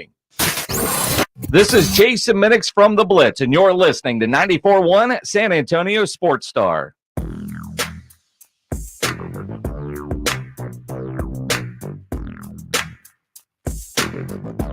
This sounds like a too short beat. See, this is kind of right up my alley. Boom. What's the first record you ever bought? Beastie Boys. Respect. All right. Yeah, that's that's probably as far back as I go. Like the late '80s, the early ones. Yeah. That was the Beastie Boys were the first band that I thought was like my band. Like these guys, and it turns out like they're Jewish guys from New York, and I really had nothing in common with them. But it felt like their vibe felt like these are my guys. They had a little story they'd like to tell. That's right. Mine was Earth, Wind, and Fire. Okay. Cassette record. It was a record. Okay. I had just gotten my very first record player. Yeah. It had that plastic dome cover that you lifted up. Nice. And I got an Earth, Wind, and Fire record. And then my girlfriend at the time, Amy Browning, and gave me the Commodores. Oh. So I had two records that I wore out. Nice. So you can get the bent of music that I was in, that I stayed in there for a while. Yeah. I think his is Beastie Boys too. He's into all the stuff I'm into, which he's kind of a weirdo. Well, no, I think it's just representative of the level of, and I'm not downgrading the music of the day, but there is no depth to the music of today. It's all good, but there's no depth to it. And I think that Beasties were deep. There was more to it than just rhythm. Maybe so. Although when you read the lyrics, it's like, oh yeah, these were children. Well, they were children, and it was the zeitgeist of the late 90s, but it felt like it was more of, it was so new at the time that it was ours. All right, let's take a look at the daily line. Let's do it because it's the Morning Huddle's look at the daily lines with AJ and Rob on 94.1 San Antonio Sports Star. I'm pulling up my daily look, get everything ready. All right. We got it. Let's start in the NBA. I think that's where most people are going to be looking today. Pacers, Knicks, and especially because the Pacers and Knicks had such a controversial game one. The New York Knicks, and this is a 7 p.m. tip time. New York Knicks, I say that. Oh, boy. I don't know if my app's in Pacific time or Central time. I think it's 7 p.m. It's got to be Central mine time. Would be Central. It is 7. Yes. 7. Okay. Yeah, mine's got to be Central. The Knicks are 4.5-point favorites. The total is what interests me, and that is at 219. Okay. How current is yours? I think it might have jumped because I'm looking at a site that it's 219.5. Yeah. So what I'm giving you is kind of the consensus. Okay, and 5.5. There's going to be you're going to see different numbers at different books. Right. What I've got is like this is from a Vegas. No, I'm just curious because that half at 219 does matter to me. Oh, for sure. I like the over in this game, and I'll tell you why. And the money's gone. It opened at 221. Money's gone to the under. I disagree with that money, and here's why. I think that the officials, if anything, will be overly involved in tonight's game. I think they're going to call a tight game, and I think there's going to be a lot of free throws shot in this game. Mm-hmm. So a lot of free throws means a lot of points when the clock isn't moving, which leads to overs. I like over 219 in this game. I would lean to the Pacers covering 4.5 because I think that, again, they were wronged and people complained, but I worry about that because I also agree with you that the NBA wants the Knicks. I get that sense. They're not going to, I don't think the refs are going to take the game out of their hands. I don't think so either. But what you just said, I think, lends itself to, because it's going to be called so tight and because there's going to be so many free throws played, then I think, okay, the reffing will not be the reason they lose. What's the other reason? And I think it is I think that the Garden itself is worth 4 points. Okay. Just on its own. So, yeah, I like the over, and I like the Knicks to cover. Let's take a look at the hockey games tonight. I don't have a good feel for any of these. The battle of Canadian teams that will inevitably not win the Stanley Cup because they never win the Stanley Cup. Edmonton is at Vancouver, minus 136. The road team, the Oilers, minus 136. Total of 6 in that game. And Boston and Florida are the other game. Florida, a minus 161 home favorite. Total of 5.5 in that one. In playoff hockey, you usually get these low-scoring games. I'll say this: the Vancouver Edmonton, at the total at 6. I'm tempted because, like I say, 3 + 3 is 7.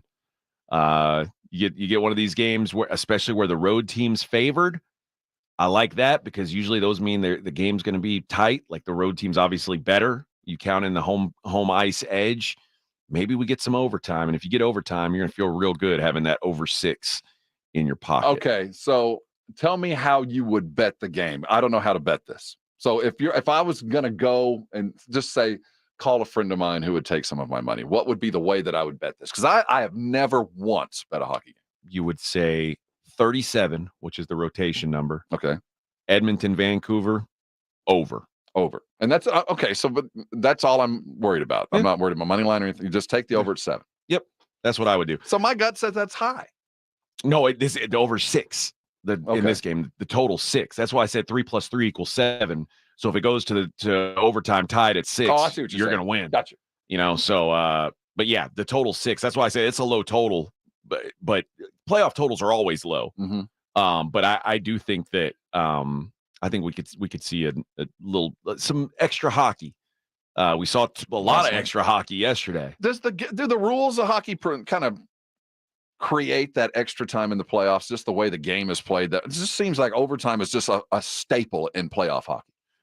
I think because the intensity and because goals are at such a premium in hockey, I think it leads to that. And I think it leads to team, like if a team gets in the regular season, if you go up 1-0, you're going to try to go up 2-0.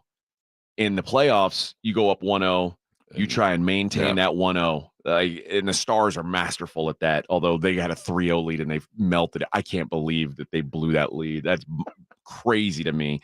But that tells you how good the Avalanche are when it comes to scoring. But yeah, I think that's part of it is teams play the defensive intensity, particularly when you have a lead, holds up because you think we've just got to hold it. We can't worry about getting another goal. We've got to protect this one. So, and it's not like the NBA, like in a game where there's 250 points scored, it's a lot harder to have the teams matched up than when there's 4 goals scored. It's easy to get 2 and 2. And I think because hockey, the activity level is so interesting because it's so fast paced, you can get by without a lot of scoring. You can get by a hard fought defensive game feels very different in hockey than it does in basketball. Yeah. It just feels different. I'll be honest. Hockey's boring to me when it's 0-0 or like even 1-0, but I like a good 2-2 game, particularly in the playoffs. I'm like, oh yeah, this is getting me there. On the diamond tonight, Texas Rangers back in action. They got a doubleheader today. They do, and they're in Oakland, man. It's hard to not take everything Rangers way, man. They're on fire. They are in it, and always there's a thing you can do is like when you're betting baseball, you can either pick. There's usually a button to click where you could say I want it. It's always action or it's the selected pitcher because sometimes pitching changes happen. You always need to see who the listed pitcher is when there's a doubleheader because something can happen where they decide we're going to pitch the second guy first guy second, or whatever. So it's not always gospel. But right now, scheduled in game 1, Michael Lorenzen against J.P. Sears. Texas is a minus 122 favorite. Total in that one, 7.5. And then the Rook, Jack Leiter, goes in the second game against Osvaldo Bido. The Rangers minus 126 in that one. Total is 8 there. Boy, Jack Leiter got lit up in his first outing. Yeah. But I expect him to be better. that, I mean, he's yeah, got that a lot Oakland of air might be what cures what ails you there. that'll fix a lot of things. Oh, you're struggling. Well, although Oakland, you know what? More competitive than I think a lot of people thought this year. Like they're not like last year. They were embarrassing For the 8 people that saw it. Yeah, this year they're feisty. They're not the White Sox. I've told more than one person, if I lived in Oakland, I'd be a season ticket holder. I'd go to Get every the one of best these seats in the house. Dude, I'd be right there talking with the players, and they'll go win one for me. Yeah, You know? yeah. Can you guys retire my number? I know that this just for the stadium. Like, Seriously. when you guys move, you don't have to keep it. But and the Astros back in action in the Bronx. Spencer Arrighetti on the hill for the Astros. Carlos Rodon for the Yankees. Yankees minus 147. This is a high total. 9.5 is the total in the Astros Yankee game. What does that tell you? Tells me that they think the Yankees are going to bomb on Spencer Arrighetti. And they might be right. Not looking forward to the today's outing. I don't think it's going to be pretty. This Astros thing, I mean, you talk about going downhill in a hurry.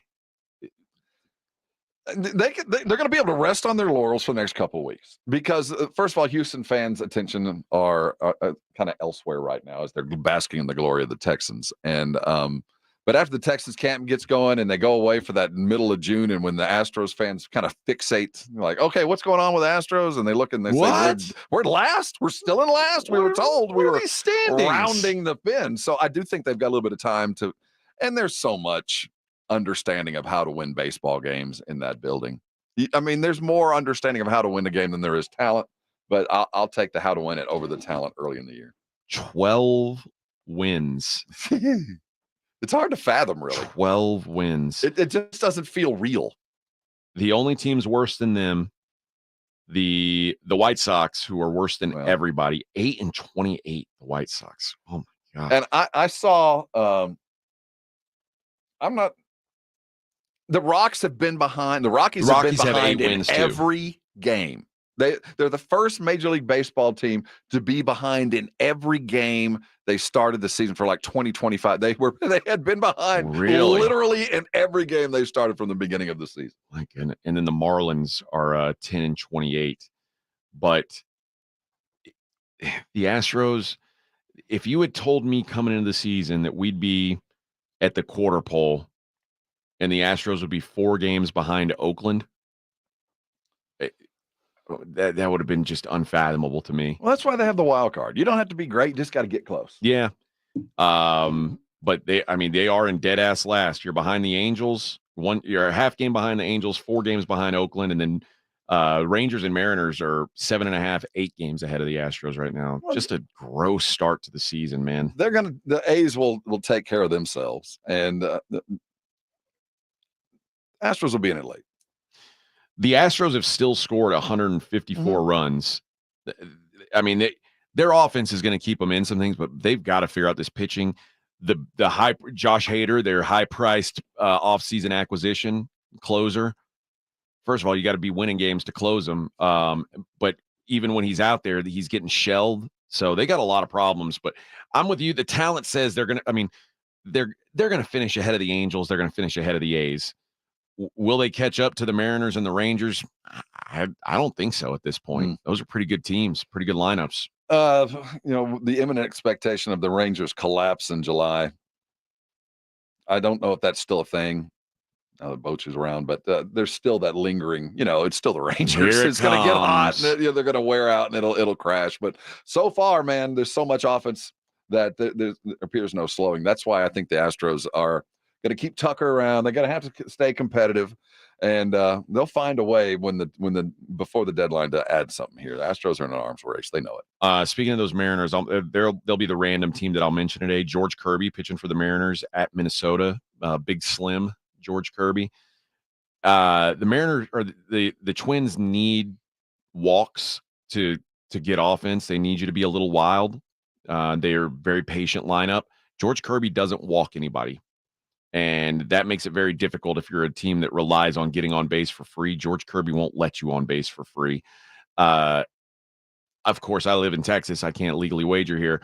A friend of mine I know in Vegas wagered under 1.5 runs in the first 5 innings for the Twins at even money. So that's just something something to take home with you. Something to take home with you. George Kirby, I think, has a good day against the old Twins. And there you go. That's a look at the daily lines. We do that every day here on the Morning Huddle. I'm still looking at the Astros staff. There's enough pitching there. There's enough. They just got to. There's enough. It's there. Are they going to figure it out? Justin's wily. Verlander's not going to be what he. Yeah. There's some of these guys. You're like, yeah, they're going to figure it out. Hader's still solid. Hunter Brown going to find it.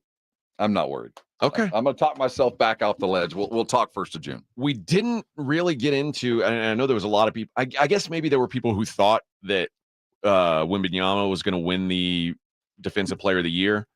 He finishes second, which is great, I think. I think Rudy Gobert deserved to win the award. I still think this is a guy who's an elite defensive player on an elite defensive team. There were some Pledger was saying that there were people who didn't vote for Wemby because he's a rookie.